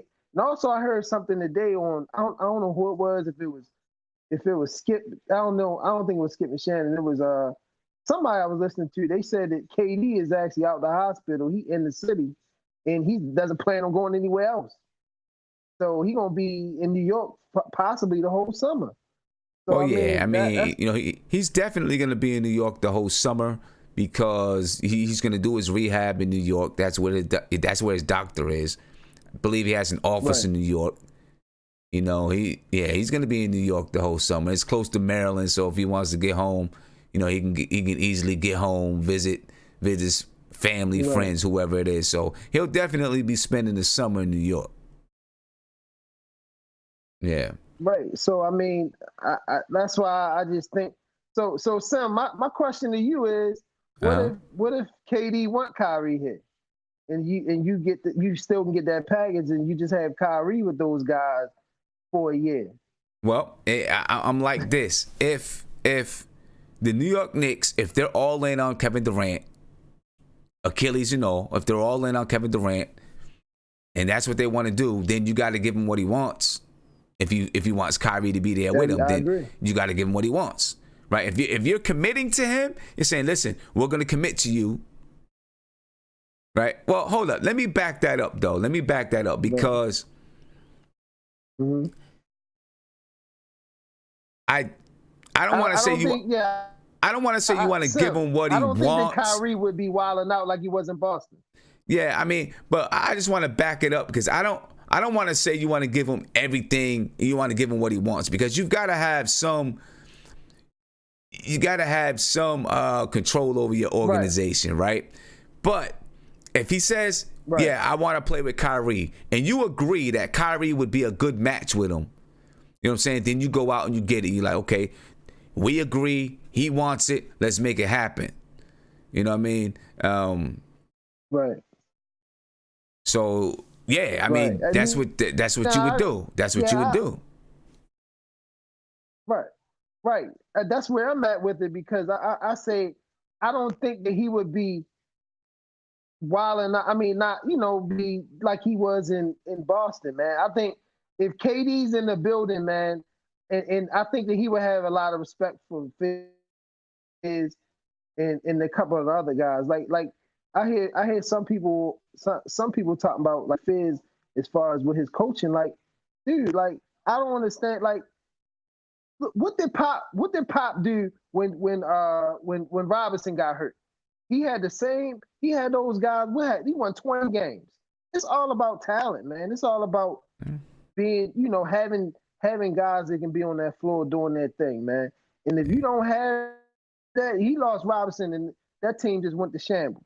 And Pop he's a good coach, but you need the players. I mean, that's ultimately what it is. And like with the youth movement, I hear everybody talking about the youth movement, but when was the last team that was built outside of the Warriors with a couple guys that was built from that, and they didn't add in some veterans, this talented veterans. You can't just go all young, like, and think that that's going to work, man. I don't see I don't see 5 guys. I don't see 5 of these young guys working out. I see Mitchell Robinson. I see Knox and possibly Bird. And Bird isn't even on his team yet. And you want to go all young, Sim. That's why I said bring in somebody like KD in here. Yeah, you need a mixture, man. You need some young and some old. You do. The one thing I'm gonna get back to you. I'm gonna get around to other people. The one thing that I'm gonna say, and I'm always gonna hold true to this. I don't want to, for any of our players, I don't want to say I don't see this person working out and that person working out. We gotta see. We gotta make sure that they're in the right. You look at Frank, and I'm even gonna say Dennis Smith Jr., although he's only been here for 1 year. Right? With Frank, I mean, it's been constant turnover. There's been player turnover, coaching turnover. It hasn't been stable. Dennis Smith Jr.'s traded from Dallas to the Knicks. That's not stability. You really haven't had the veterans around to help train and teach these guys, better players, like you're saying with Kevin Durant, to help train these guys, teach these guys. And then also, when you got a better team, you can put them in a position where there's not as much pressure on them to be great. So I'm not ready to say these guys can't be anything or can't have a role or can't be this or that. We still got to see. You know what I mean? These guys are in their second years in the league. Frank, second year. Dennis Smith Jr., second year in the league. We got to get these guys. Just got to give these guys a chance to grow. We just got to give them a chance to grow. When we talk about the young guys, let's get back to. All right, Isaiah, I'm coming to you, man. Don't get impatient. Hey, what's going on, man? Sim, you know what's crazy? So I feel like you got. I won't say beef because I listened to the song with Mos Def. We don't got beef, but you've been disrespecting me a little bit lately, and it's just been you've been hanging up on me. You've been showing people a fat dude in an orange suit that looked like me. Man, look, man. Can we get to the point? Can we get to the point? Can we get to the point? That's all I want to do. I just want to get to the point. Okay. All right, let's get to the point. The point is, we should not sign Kevin Durant. Shouldn't. I'm sorry. Because you know what? It hit me today, Sam, and I thought about this, and I was hoping you come on today. I didn't think you was going to come on, but we're talking about paying a 32-year-old coming off a torn Achilles when a lot of us on the chat, or a lot of us here, felt some type of way of giving Porzingis an extension. There was a lot of us that felt a type of way that give Porzingis an extension, but we're willing to give a 30. We're willing to give a 32-year-old guy coming off a torn Achilles. I know, but although I agree with you, I'm not big on it, and if the Knicks do it, I'm going to support it. I will disagree with them, but of course I'm going to want KD to be good. But Kristaps Porzingis is not Kevin Durant. He will not be Kevin Durant. I know that. You know what I mean? So that's why there is a big difference, because there's a very big difference. Because with KP, hadn't even shown that he was. He made the All-Star team, but he hadn't shown that he was going to be an All-NBA player yet. He had yet to show that. So he was up and coming. KD has already shown you that he's all-world. So there is a difference when you're talking about the two. There's a big difference. You know what I mean? Listen, before people freak out, I am not saying, because I'm looking at the chat and I see you sneak dissing me, but I'm not saying Kevin Durant is KP. All I'm saying is, in the context of things, we're very hesitant to say, oh, we don't want to give KP this money because we don't know what he's going to be like when he's come off the injury. But we're all willing to give a 32-year-old, which he's going to be 32 when he comes back to play, off for a torn Achilles, money. And my thing is, listen, I mean, I'm with you, man, with the youth movement. I'm fine with that. I'm comfortable with that. Because at the end of the day, we know where they stand. We know that these players can be better and they're not injured. We're all assuming, Sim, and a lot of us, ANG, all of us are assuming that KD is gonna come back 85%. That's what we're hoping. That's the best salute. That's the best that we all. I mean, we all want 100%, but we all know he's not going to be 100%. We want 85%, and I feel like this would be a Knicks thing, man. This is insanity. This is what we've been doing for the last 20 years. This is what we've been literally doing the last 20 years. You know what? Let me ask you this. And I'm not saying that KD is Michael Jordan. Just like you're not saying KP is KD. Back in the day, I don't know if you even watched those games and stuff like that, but back in the day, if Michael Jordan had went out with an Achilles when he was 30,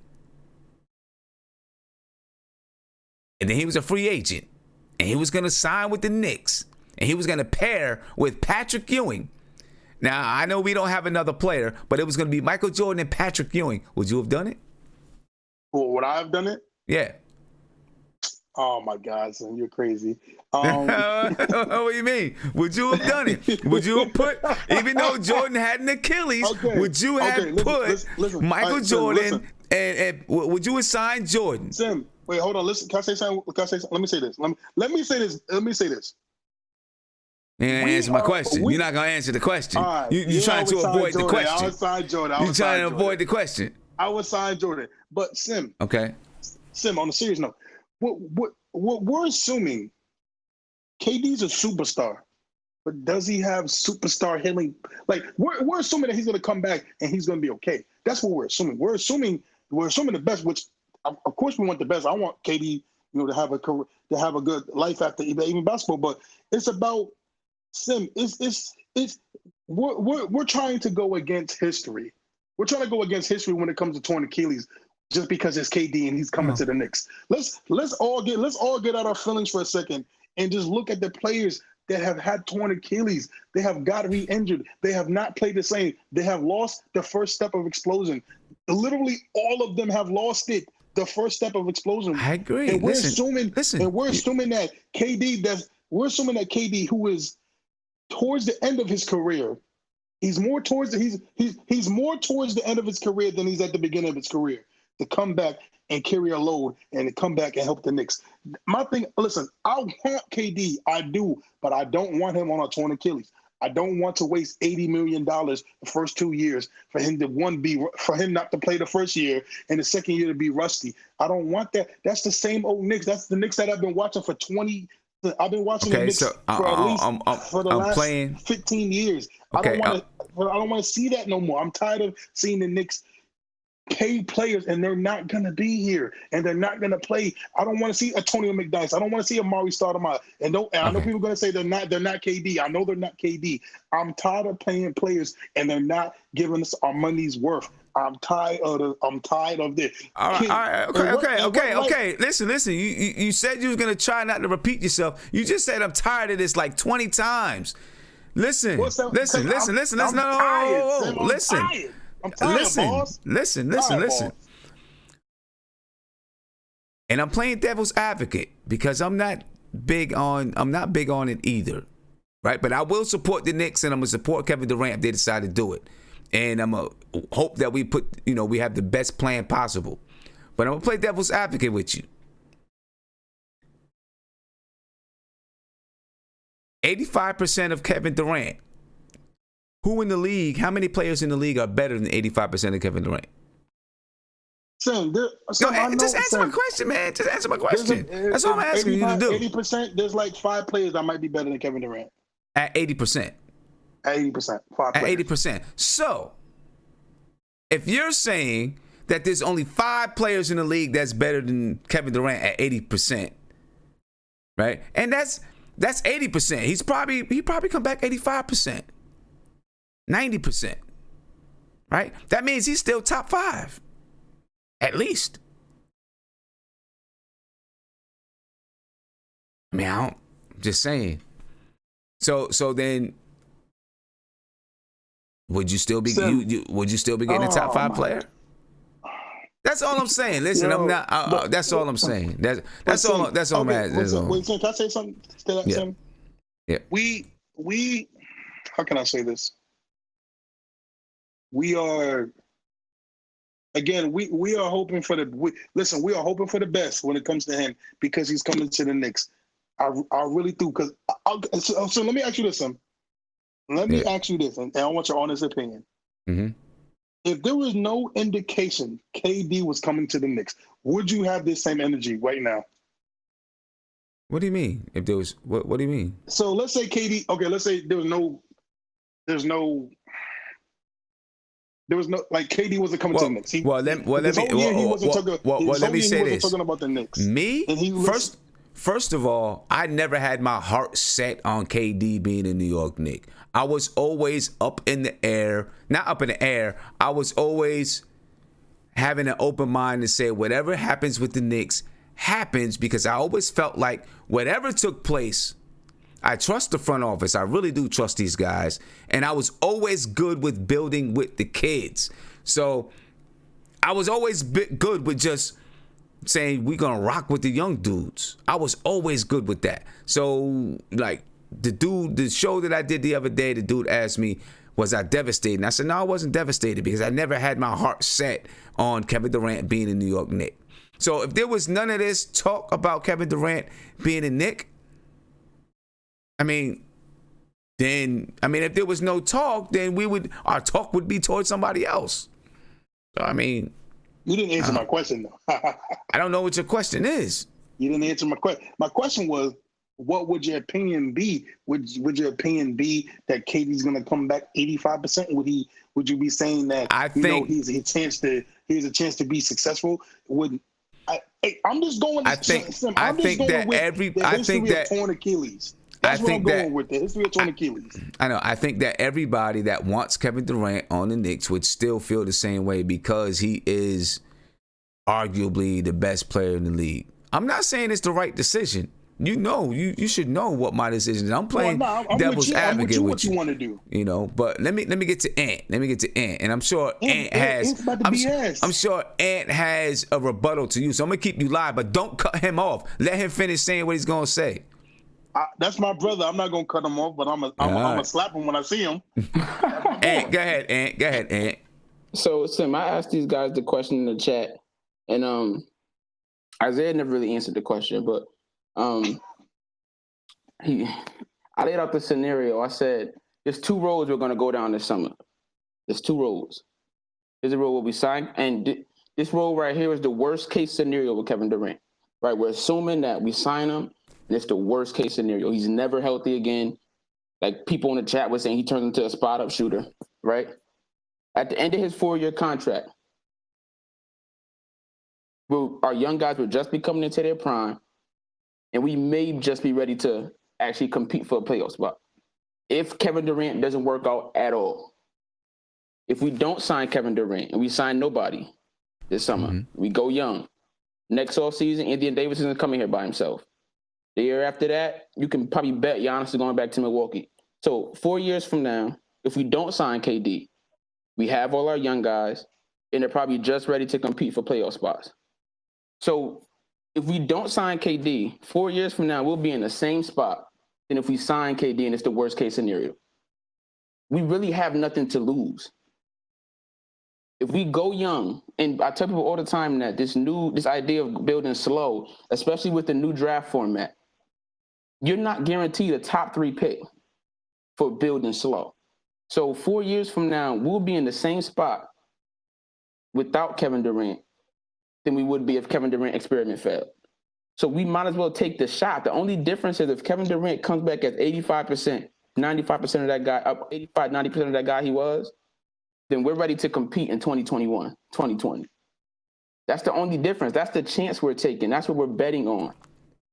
So we don't have much to lose. The only thing that would torpedo our growth is trading for Anthony Davis. That's it. That's the one I disagree with. We should not trade for Anthony Davis whether we sign Kevin Durant or not. Because if we sign KD and trade for AD and KD doesn't work out, then we blew our future.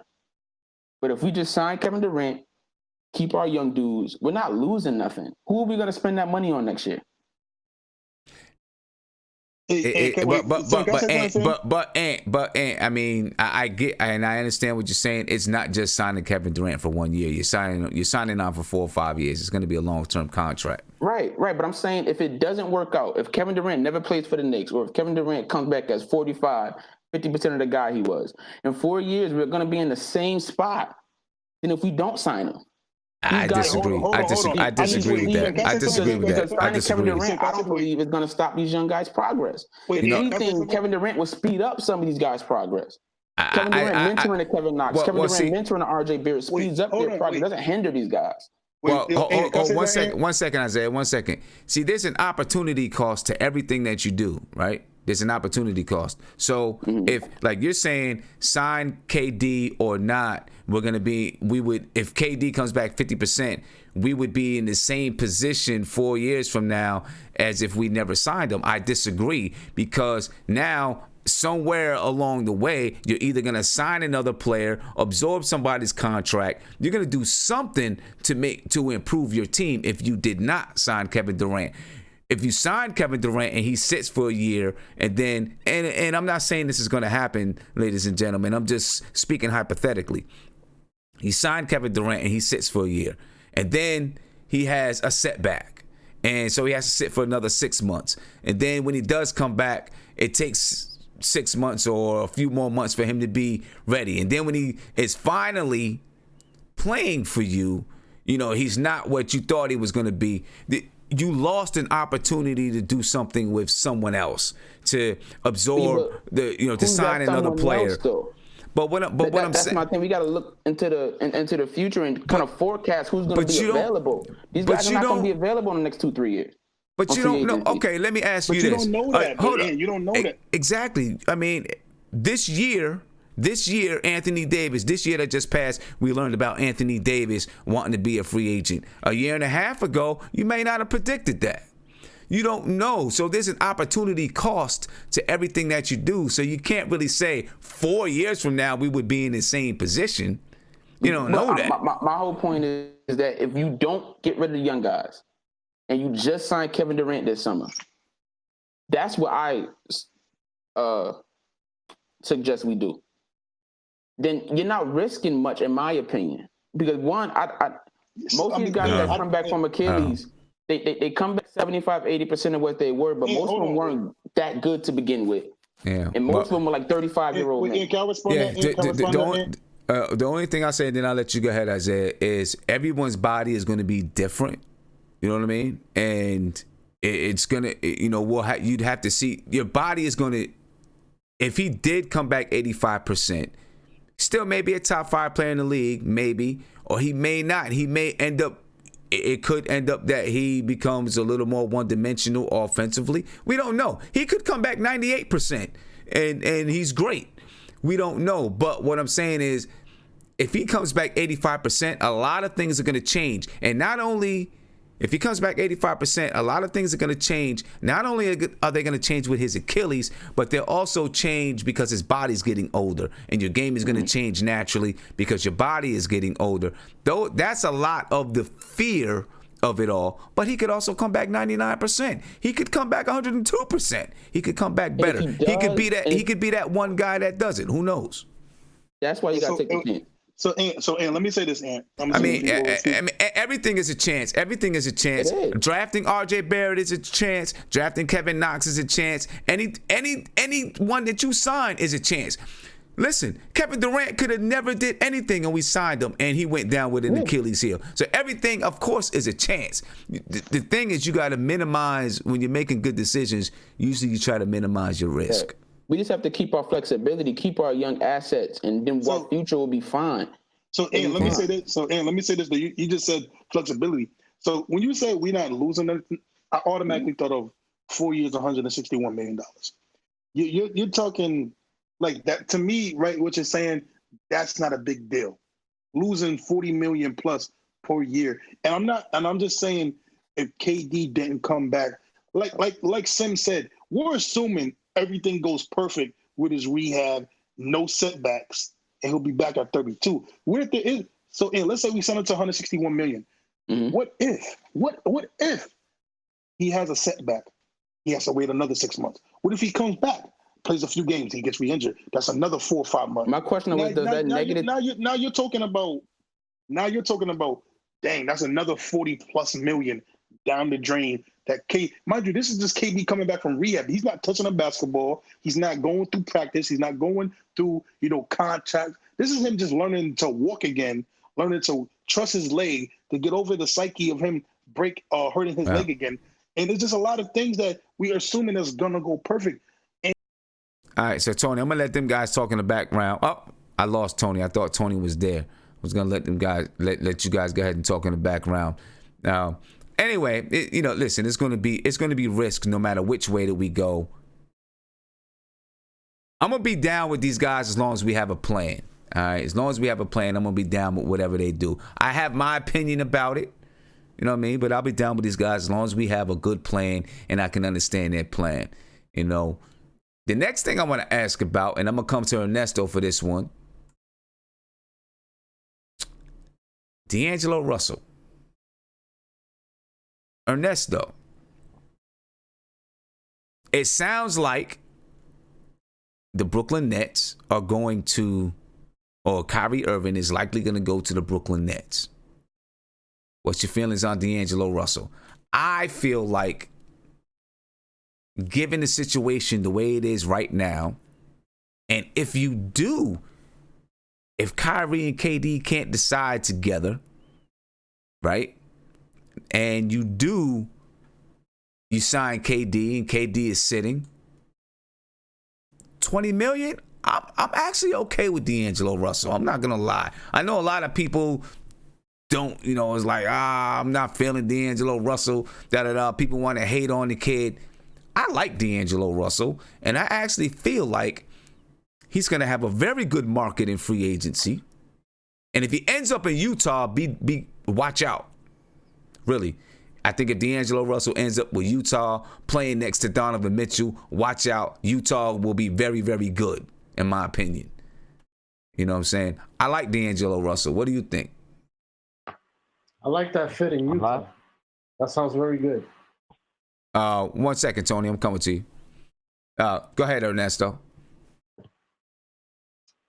So you were saying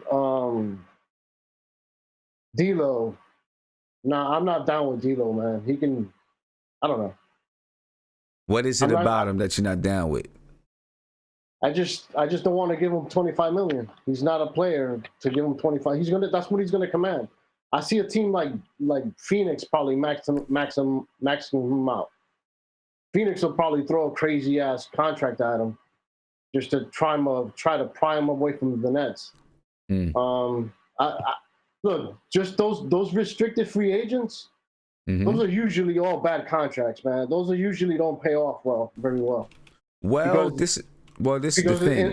In order to get the player, you have to always overpay, or else the team is going to match. Right, so, but I think what is going on here is that if the Brooklyn Nets, all indications right now are that if the Brooklyn Nets sign Kyrie Irving, they're not going to look to sign D'Angelo Russell. They'll let him go to another team. Yeah, but that doesn't mean he's not going to command around $25 million per year. It only takes one team to offer him like $100 million for 4 years, something like that. It only takes one team, and I don't want to give him $25 million.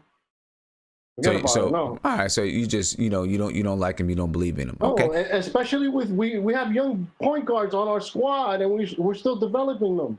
Why are we gonna spend $100 million? Look, the only player you're gonna spend $100 million on is the KDs and those guys. You're gonna spend way more than $100 million. You're gonna spend like $160, $170 million on them guys. Obviously, but you know what I'm trying to say, that's gonna command that it's worth spending over $25 million per. There's only certain players that are worth that. And look, as far as the KD thing, look, I'm not with signing him, man. The guy is just too much of a risk. And like you said, we have to minimize our risk. And that's a huge risk. Especially at the salary he's going to be commanding.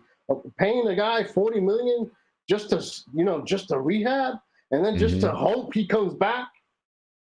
And you know how it is when these players come back, they start favoring the other leg, and then the other leg starts to break down because they're putting all their weight, all their torque on the other leg just to make up for the injury. It's all mental. If we look at the past, it hasn't worked out. I mean, there's a lot of players that have had these surgeries, and the majority just don't come back from it. And when they do come back, it actually, it affects their, it affects their productivity. I mean, they don't come back the same way. Yeah. Well, I mean, that's history. That is fact. That is fact. As a matter of fact, I was just looking at look, if Kevin, a list of. If go Kevin ahead. If Kevin Durant were 26 or 27, then yes, because he still has 10 years left in his career. But not at this stage. We're talking about he's coming back at 32, already past his prime with major surgery, and you don't know how this is going to turn out. Nobody knows how this is going to turn out, and it's a huge risk. You can't be paying no guy $40 million with a bunch of question marks. I don't care how great he is, man. I'm sorry. Look, I love KD, and I wanted him in New York so bad, but this changes everything, man. If Golden State wants to max him out, hey, Golden State, Kevin Durant, good luck to you, brother. Hope everything goes well. Hope you come back 100%. But I'm not taking that gamble. No way.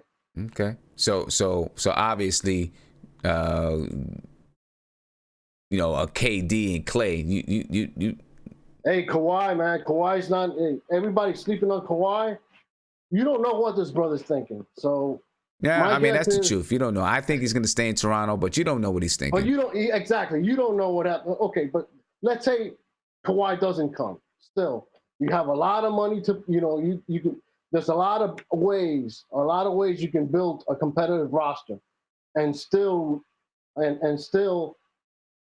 a youth movement and keep on drafting well. Whether it's RJ, whether it's Ja, and keep developing all the kids. We can do both. There's a lot of options that we have. Yeah. This option, we have to just cross it off our list now, man. Yeah, you know what? I don't. It's sad, but that's the best thing for us to do is just move away from KD. Now, if he wants to, if we can get him at a let's say we can get him at around $30 million per year. And it's and it's a 3-year contract, $90 million. Yeah. I don't think that's not going to happen. Doing it. Right. He's not doing that. Golden State's going to offer him the max, so I'm staying away from that. Yeah. Okay. Let me get to Tony Crow real quick. Tony, what's good, man? You there? What's good, son? What's up with you, man? Oh, Black is time. Shout out to the chat. No doubt. Where we at? D'Angelo Russell, man. Still? D'Angelo Russell, yeah. What would you do? What's his max? What is D'Angelo Russell's max? This is year 4, right? Let's see if I can. This is year 4 for him, right? So it's probably 20 something. I'm gonna look it up right now and see what his max is. But let's see. His max contract, D'Angelo Russell's max contract is not here. Let me see. Russell, who will be a restricted free agent this summer, based on the league's current $109 million salary cap projection, Russell will be eligible for a contract as high as $27 million in the first season. That's not to say that he's going to get $27 million in the first season. He's still an up-and-coming guy. You know what I'm saying? Yeah. So I don't know if there's going to be teams that really max him out. He can stay with the Nets for up to 5 years. He can stay with the Nets for up to 5 years, $158.1 million, or leave to another franchise for 4 years, $117 million. I do not believe that there's going to be a team that's going to give him up to $27 million in his first year, right? If he's 4 years, $117 million, I'm not sure what that breaks down to be. Yeah, it's about 27. You figure, if it was 30 million, it'd be 120. Yeah, yeah. Listen, I don't see him demanding that really in the market. No, I don't see him demanding that in the market. It depends on the team, not from us, because we don't. I mean, I'm not gonna say we don't have a point guard problem, but we have a few point guards.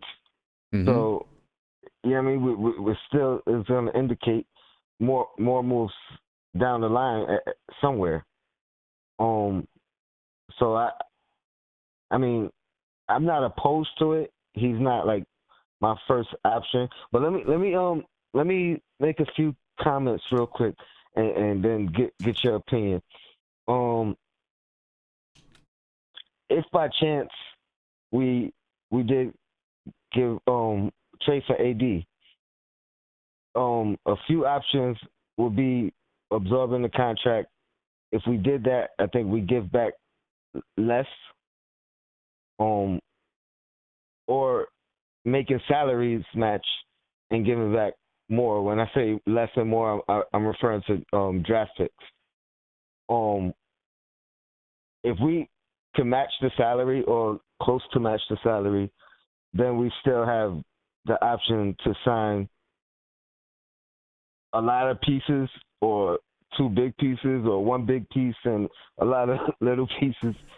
So, I mean, yes, it would be tough and hard to give up on like all the young people we have, mm-hmm. but it would also be building your franchise around AD. Now, I don't know how many people would be opposed to being like, let's start from scratch, grab AD, and have all the cap space left, because he's not even maxed out yet. Like he wouldn't be maxed out until next year. So we would have, I don't know the projections of how much, but let's say close to a max for a 7 to 9 year player and max for a 5 to 7 year player. Or just break it down any way you want between 4 to 5 year players, 3, you know what I mean? And it don't even have to be max contracts given out across the board. So it's not as bad as people make it seem, just like you just giving up on the youth. If you look at it that way, it's horrible. But if you look at it as building your franchise around a franchise player and having cap space to actually build, that sounds good. That's just one option of what could happen. I mean, like you just asked about Russell. We could sign AD, Russell, and another guy, and then just build around them. So I mean, there's a bunch of options to do. So it's really not that crazy. And then the other good thing is it would potentially happen before the draft. So now free agency, they know AD's here. You know what I mean? So now it's like, if you want to come play in New York with AD and build something from scratch, like, that sounds great.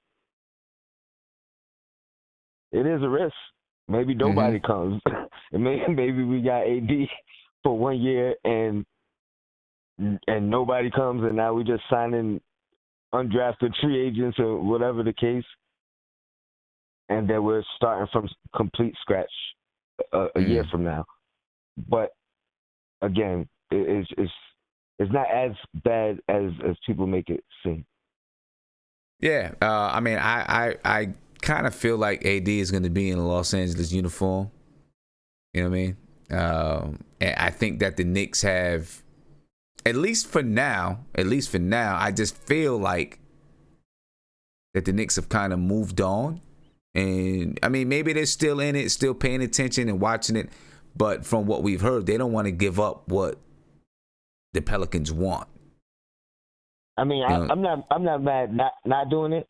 I do feel my bold prediction is wherever AD goes, they win the chip next year. That could be, yeah.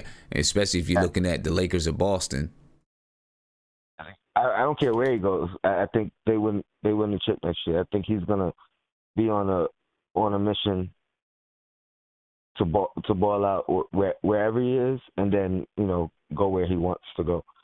Similar to Kawhi, just minus an injury. So that's my bold take. Yeah. But back to just forgetting about AD and just like signing Russell, we still have to figure out a lot of other things as far as like what we do with Smith, what we do with Frank. Can they play together?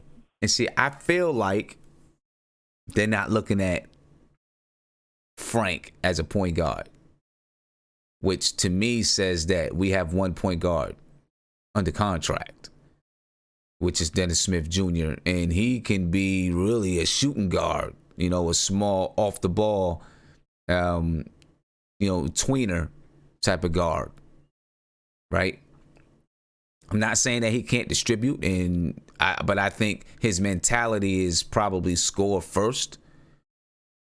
And I mean, there's nothing wrong with it. I just think, that's probably who he is. And I think they're looking at Frank maybe not even to be on the ball. I'm not saying if it's right or wrong. I'm just saying I don't feel like they're looking at Frank to be on the ball. I don't think he's ready to be an NBA point guard. He's not aggressive enough. So he's way better off the ball. Yeah. So if we're looking at it that way, then that means we really got one point guard under contract, which is Dennis Smith Jr. Who knows? We'll see what happens with Kadeem Allen if what they're looking at with Kadeem Allen, but he's not under contract. Emmanuel Mudiay, they're gonna have to denounce his qualifying offer in order to have max cap space. So he's gonna be denounced, probably be a free agent, and I'm thinking probably not gonna be a Knick. So when I look at it, there's probably one guy that we have under contract who you can say is a point guard. Yeah, I think Allen comes back for sure. And he was one of those guys that I was talking about filling the roster. And I think he's underappreciated. Oh yeah, I really do like Kadeem Allen, and I hope that the Knicks do bring him back. I don't know what his market is going to look like out there, but I really do hope that the Knicks bring him back. I like what I've seen I really like what I've seen from Kadeem Allen this year. I agree. Defense, he could score. He made big shots. Didn't turn the ball over. Mm-hmm. Like he was very solid. Like I think he actually did as well as Moutier in like all Moutier's bright spots. Like not looking at his negatives, I think he did just as good in less time and less bad moments. Yeah. So I really hope we bring him back. I don't think he's going to demand much, and I think our front office is the type to be honest with our guys, the guys that are in our organization, and let them know, like, listen, we're trying to do things. We want you back. Like the good faith contracts, what they did with Trier, signing him, locking him up, letting him know, like, listen, it's not guaranteed. We might have to do some things, blah, blah. We'll bring you back after. If not, we'll sign you now. You know what I mean? I think that goes a long way. And that's part of the culture change that I think they should get more credit for. Yeah. Even trading veterans to good situations. I think you mentioned that last stream. I've mentioned that before. Like all that stuff, it's seen throughout the organization. I mean, throughout the league by other players. Like, oh, they did the right thing right there. That's right. You know what I mean? That's what a stand-up organization does. Right. Yeah, I definitely agree with you there, man. Real quick, I want to talk about real quick just a few workouts, that the Knicks have had. One, Terry Harris. The Knicks worked out. That's Tobias Harris's brother. I don't know if that means that the Knicks are looking at Tobias Harris and they're trying to convince, Tobias Harris, to come to the Knicks. And it could just be, I doubt it. I think it's probably just that they, want to get a look at the kid. Remember, the Knicks got the 55th pick. So they'll be looking at players that they can get with that 55th pick or prospects that may go unsigned. Right? So Terry Harris is a prospect that they worked out recently. They also worked out, and this is according to Adam Zagoria, they worked out Dedrick Lawson, Javon Bless, Ahmed Hill, and they also worked out Justin Simon earlier today from St. John's. Yeah, so these are guys that they're probably looking at with that 55th pick. The Knicks also had an interview, had a meeting. I don't know if it was, it's just a pre-draft visit. I don't know if he worked out or not. Ja Morant is coming off of a surgery, but they at least met with him. Now, of course, it's been out there that the Memphis Grizzlies, he's probably going to the Memphis Grizzlies, but I think the Knicks met with him. They met with him once. They already interviewed him at the Combine, right? So I think, they're just doing their due diligence.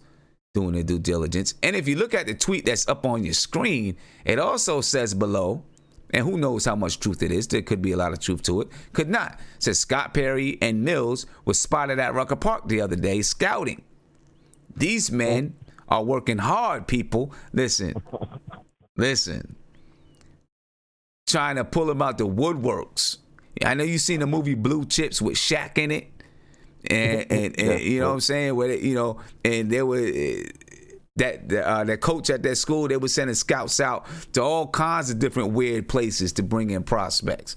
You know what I mean? Scott Perry and Steve Mills out there trying to get guys, man. I feel them on that. That's how you got to do it. That's how you got to do it. So much talent out there. Sometimes right now in the NBA, I will say, I think right now there is untapped talent out there.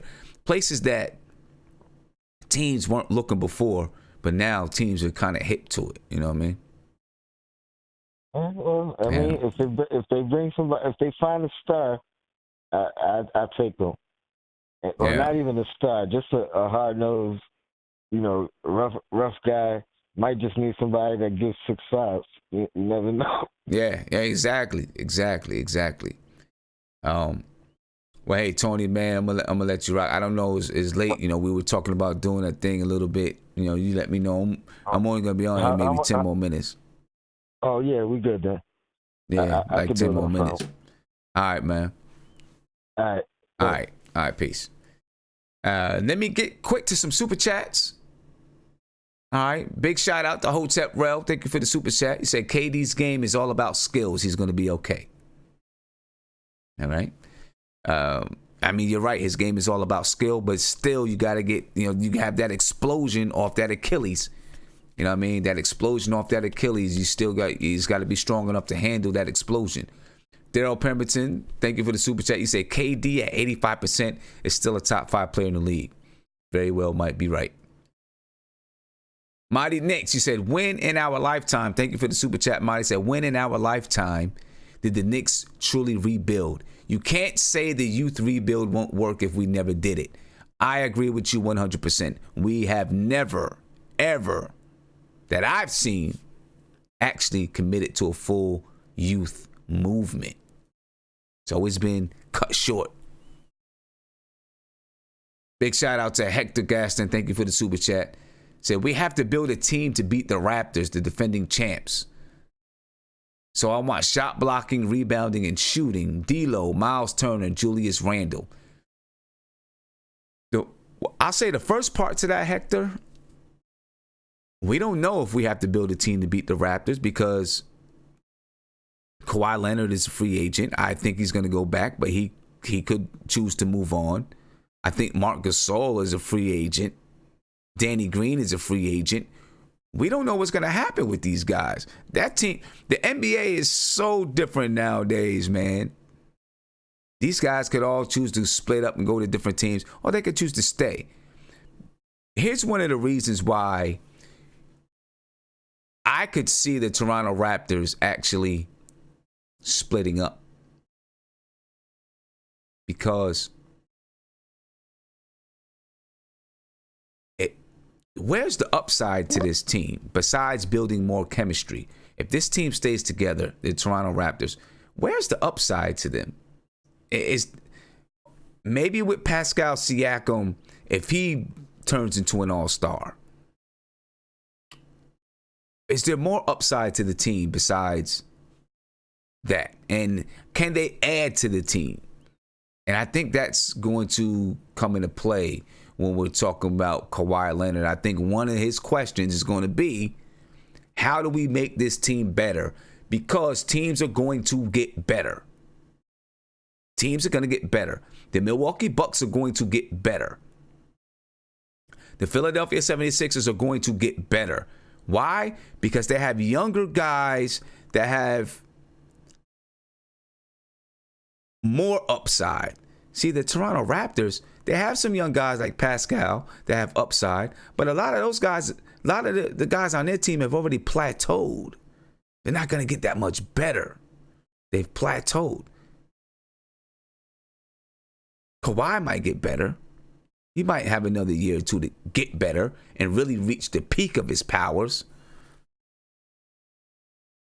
But a lot of those guys have probably plateaued when you got young teams that are going to get better. So a question for Kawhi is, to the Raptors, is going to be, how do we get better so that we can defend this title? If I'm going to stay, I want to know how we're going to get better so we can defend it. So who's to say what might happen with the Toronto Raptors? Who's to say? That's a tough one. That's a tough one there. Back to the super chats. Mighty Knicks said maybe, thank you for the super chat, said maybe we should give Masai Ujiri $10 million. You know what? I'm happy with Scott Perry and Steve Mills. Listen, Masai did a great job taking chances. He took some risk with the Toronto Raptors. He did a great job. But I'm happy with who we have, and I want to see if we can do it with who we got. You know what I mean? Just like, we always talk about we want other teams' players and all of this. I don't want another team's GM. I want to see what we can do with these GMs right here. They've done a great job so far. Let's see where we can take it. He did a great job helping them to get a championship. We'll see if they have longevity after winning that championship. You know what I mean? Yeah. The New York Knicks, ladies and gentlemen, they had some workouts. Told you about them already. Again, we'll do it one more time just so you can check it out. The Knicks worked out. Well, they worked out Terry Harris. That's Tobias Harris' younger brother. They worked out Dedrick Lawson, Javon Bless, Ahmed Hill. They also worked out Justin Simon from St. John's. They had a pre-draft meeting with Ja Morant. Obviously, Ja Morant will be in a top 3 pick, but these other players, guys that they're probably looking at for that 55th pick. I'm pretty sure there's going to be more to come. We got just a couple of days, 5 days, ladies and gentlemen, until the draft. 5 days to the NBA draft, and I'm definitely looking forward to it. I'm excited for it. I wanted to have, listen, ladies and gentlemen, I really did want to have a draft party.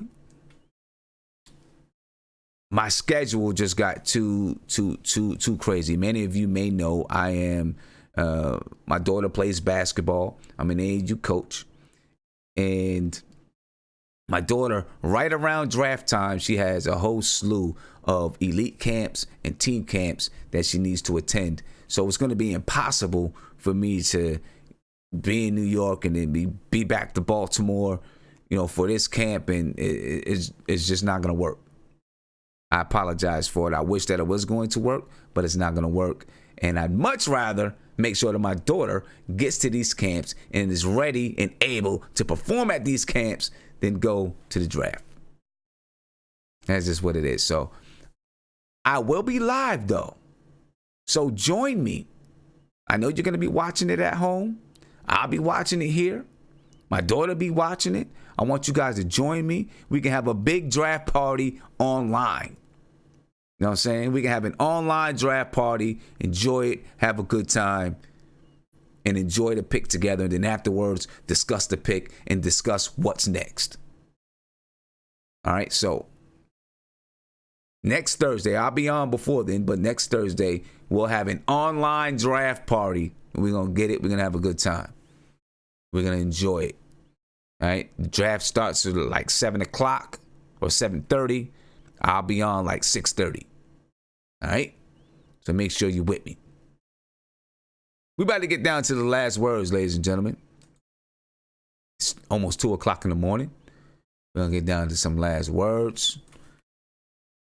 I want to hear what you guys, just how you guys feeling about what's going on. We got a lot to look forward to. And listen, I'm going to be ready to jump on at a moment's notice this weekend in case something pops off. Because it could happen. When now the NBA, the finals is over. Stuff be ready to pop off right now.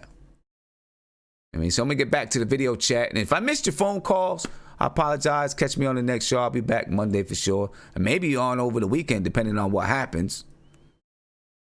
All right. So, want to get you guys last words. Want to get some last words from you guys. We're gonna end this night off. All right. Let me see. Let me come to Ant. Ant, you got some words you want to end this with tonight, man? Yeah, man. I just want to leave y'all with a thought, man. Last offseason, there was one team that took the biggest risk in the entire NBA. The Toronto Raptors took the biggest risk last offseason when they traded their franchise player for Kawhi Leonard with no guarantees he was coming back. And if basically it was championship or bust for them guys. And they won a championship. You can't be afraid to take risk if it's worth it. Kawhi Leonard was worth the risk. Kevin Durant is worth the risk. Got to take the risk, man, and roll with the punches. If we don't take the risk and Kevin Durant comes back to form for somebody else, that's going to hurt a lot more than if we just take it and make the best out of the situation. And I think Kevin Durant is here. We got to make it happen. It's going to happen. Don't worry, Knicks fans, man. Positive vibes. Positive vibes. Stop talking about him coming back 50%, man. Speak speak it into existence, man. Stop all this negative activity, man. Positive vibes, man. And we good. We going to take that chance. It's going to work out, man. All right. And listen, if anything happens over the weekend, man, I'm jumping on at a moment's notice so we can talk about it. So I'm gonna slide right in. We'll see what's happening. All right, man. All right, man. Peace. My man Tay. What's going on? Get some last words, bro. Man, I'm kind of me and Ann on the same page with that, man. That's bro. We gotta make that happen, man. I just think that's just I think KD is it, man. I think Andy was saying it earlier. Like I don't want I think the Kawhi thing, maybe that's like a 5% chance, man. So I mean, you go. I'm not upsetting KD for Kawhi to just have a 10-minute meeting with us and say, man, I already got my mind made. I just wanted to come get a free meal from y'all, man.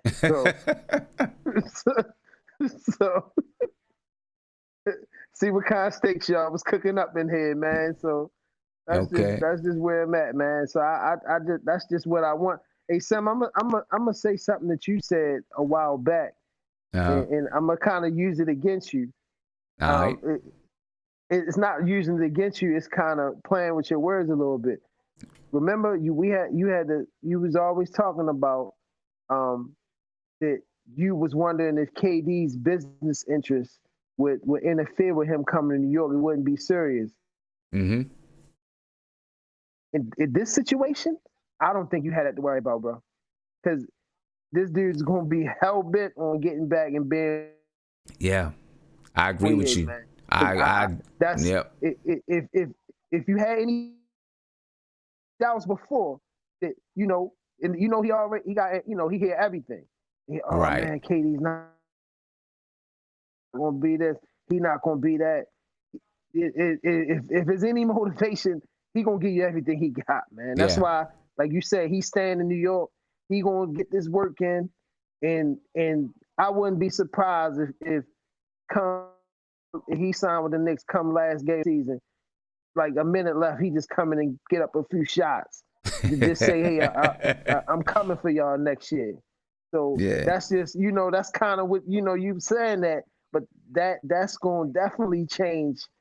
That what you said before, that's gone, man. That dude's about that work, man, and that's truly what I think is where his head is, and Yeah. Okay. And that's that's what I'm hoping for. All right. Hey, Tay, I'm gonna be trying. I'm gonna be trying to get a crew. I'm gonna be trying to get a crew together that's in Maryland, DC, and Maryland. You know what I mean? So we can. Cause I know you in Baltimore, right? I'm in Owens Mills, but Owens Mills, yeah. So I'm from B-More, but okay. When you grow up a little. But you got to move out the hood, bro. Yeah, I feel you. Move into the burbs. Okay. Doing something for yourself. Yeah. You got a family. You can't have your family growing up in around That's here. right. That's right. You got to do what you do, man. So. Yeah. So I'm trying to get I'm trying to get Knicks fans that's in Maryland and the Baltimore and DC area. So we can we can have some get ups together and stuff like that. It's a lot of Knicks fans here. No doubt. It's a lot of Knicks fans here. You know what I'm saying? But it definitely is, man. So yeah, I'm with it. So I'll be on with y'all next Friday during the week, man. I get up at 4 o'clock for work, so yeah, I can hang out when I'm off on the weekend. So, all but right. You know what? You say you're gonna be on Thursday, so I'll be on for the draft Thursday. Be on around the draft time. I hop on with y'all. I bet. Yes, sir. All right, man. All right, peace. Fellas, y'all take it light. All right. Peace. All right, Andy. What's going on, man? Yo, what's up, guys? We missed most of the show. We gotta go and relook at. We had a really good chat, on the appearing. Once again, I'm inviting everybody on the appearing. We got still few slots, so just join in. Yeah, man. And have a chat with us in the background. What were you guys discussing in the background? Oh, plenty of stuff.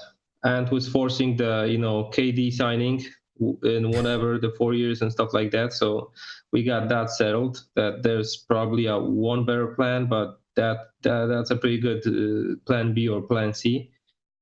That was mostly it. We had a really long conversation about it. So okay, all right. Well, hey man, I know it's what is it? What time is it for you? 7:45 in the morning. Okay. So, well, you've been up early with us. I appreciate you getting up early with us, man. And as soon as everything is with this draft stuff, I'm still trying to get that show that's a little bit earlier so that people across the pond can get to it. I'm gonna for sure. I'm gonna be on the draft show, so that's a no-brainer for me. All right. So I'm gonna be there on Thursday, and then probably next time somewhere on the weekend and stuff like that, so I can sleep over the daytime. Yeah, I feel you. I really appreciate you coming on, man. I really do. Really appreciate it. It's a pleasure. Really appreciate it. And if you ever, man, can get to the States, I hopefully you can come to a game with us and Yeah, that's in my plans, man. I was there for a couple of. I'm always looking at the schedule, so I can drop by New York. It's not a problem. I have all the papers done and stuff like that because I'm a citizen, so it's just a plane ticket. Okay. So it's not a that's problem. good. Last time I was there, actually, the Melo had the 62-point game. Bought his jersey that nice, game. nice. All and right. they had a 5-game home stretch. And I, been on all 5 games and 1 net game even when Lowry hit the buzzer beater over the Nets. Yeah. So I was having fun on that game as well. All right, cool, nice. Yeah. All right. Well, I'm gonna let you go, man, because I'm gonna get Ernesto get his last words in, and we're gonna head out. Yo, okay. Peace out, guys. All right, peace out, man. Appreciate it. Later. Ernesto, got some last words for us, man? For sure, brother. So the Knicks not going all in on Anthony Davis. That's very telling. Mm-hmm. And it shows that the franchise has finally turned a corner. I agree with you. In the past, you know how it is. They would go all in. They would just, they would cave in, and they would just panic. Right. They always like operate in a matter of, they always operate in a fashion of like there's a bunch of panic moves after one after another. Right. And this is very telling. I mean, for once, we're operating the smart way. Yeah. They know. Look. They know AD is going to be a free agent next summer. Mm-hmm. He's going to want to test the free agent waters. This is going to be his first free agency.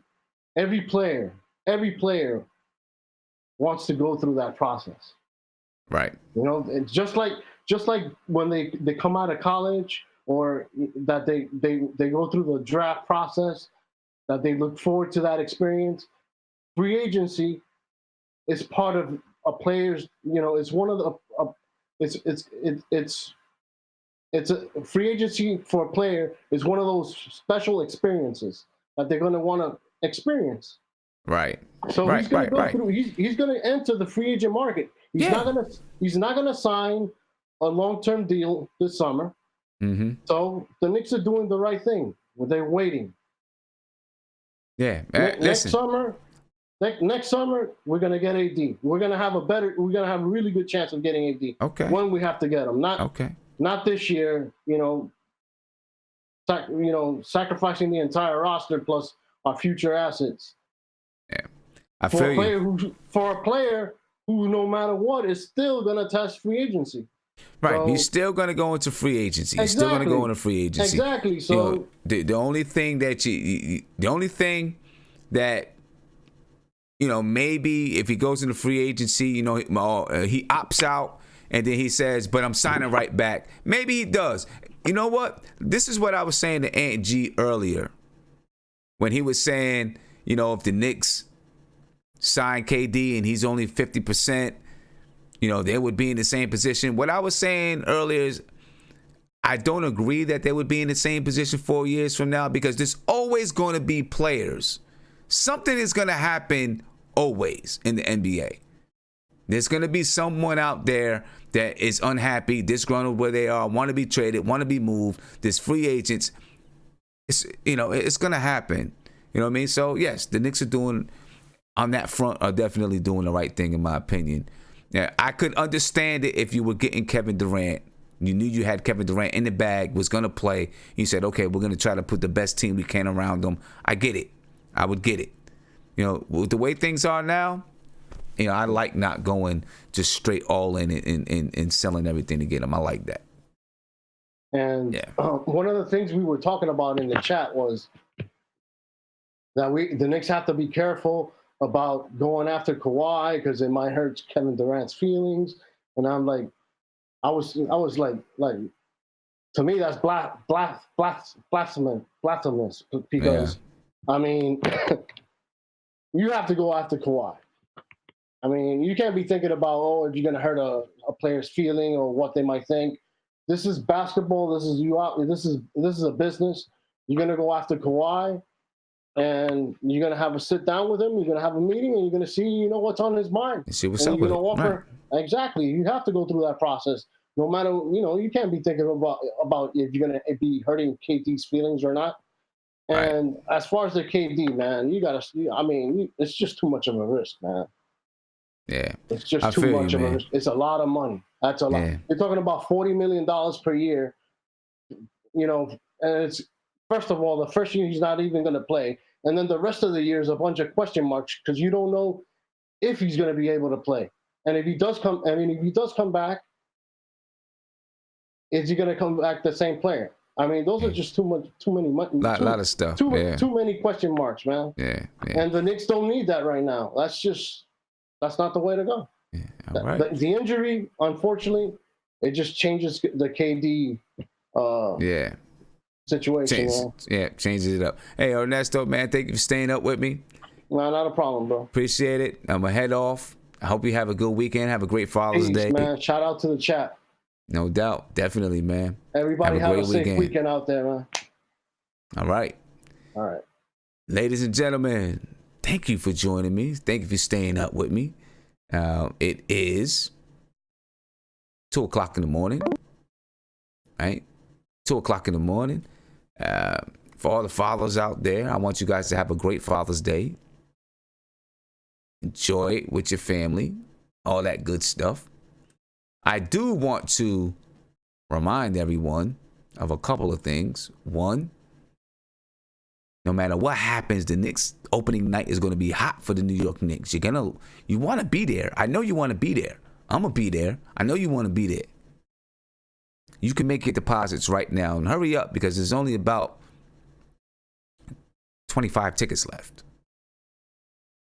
Right? So make your deposits. You can make your deposits now.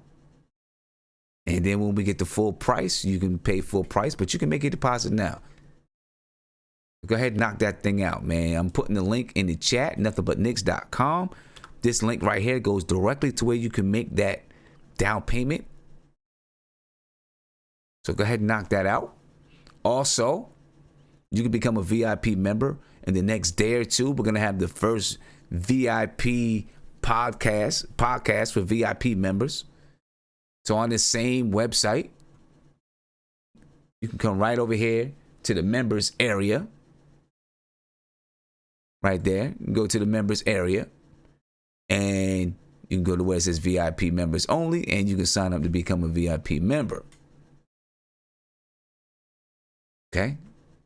Go right to the website. Anyway, ladies and gentlemen, subscribe to the channel. Ring the notification bell.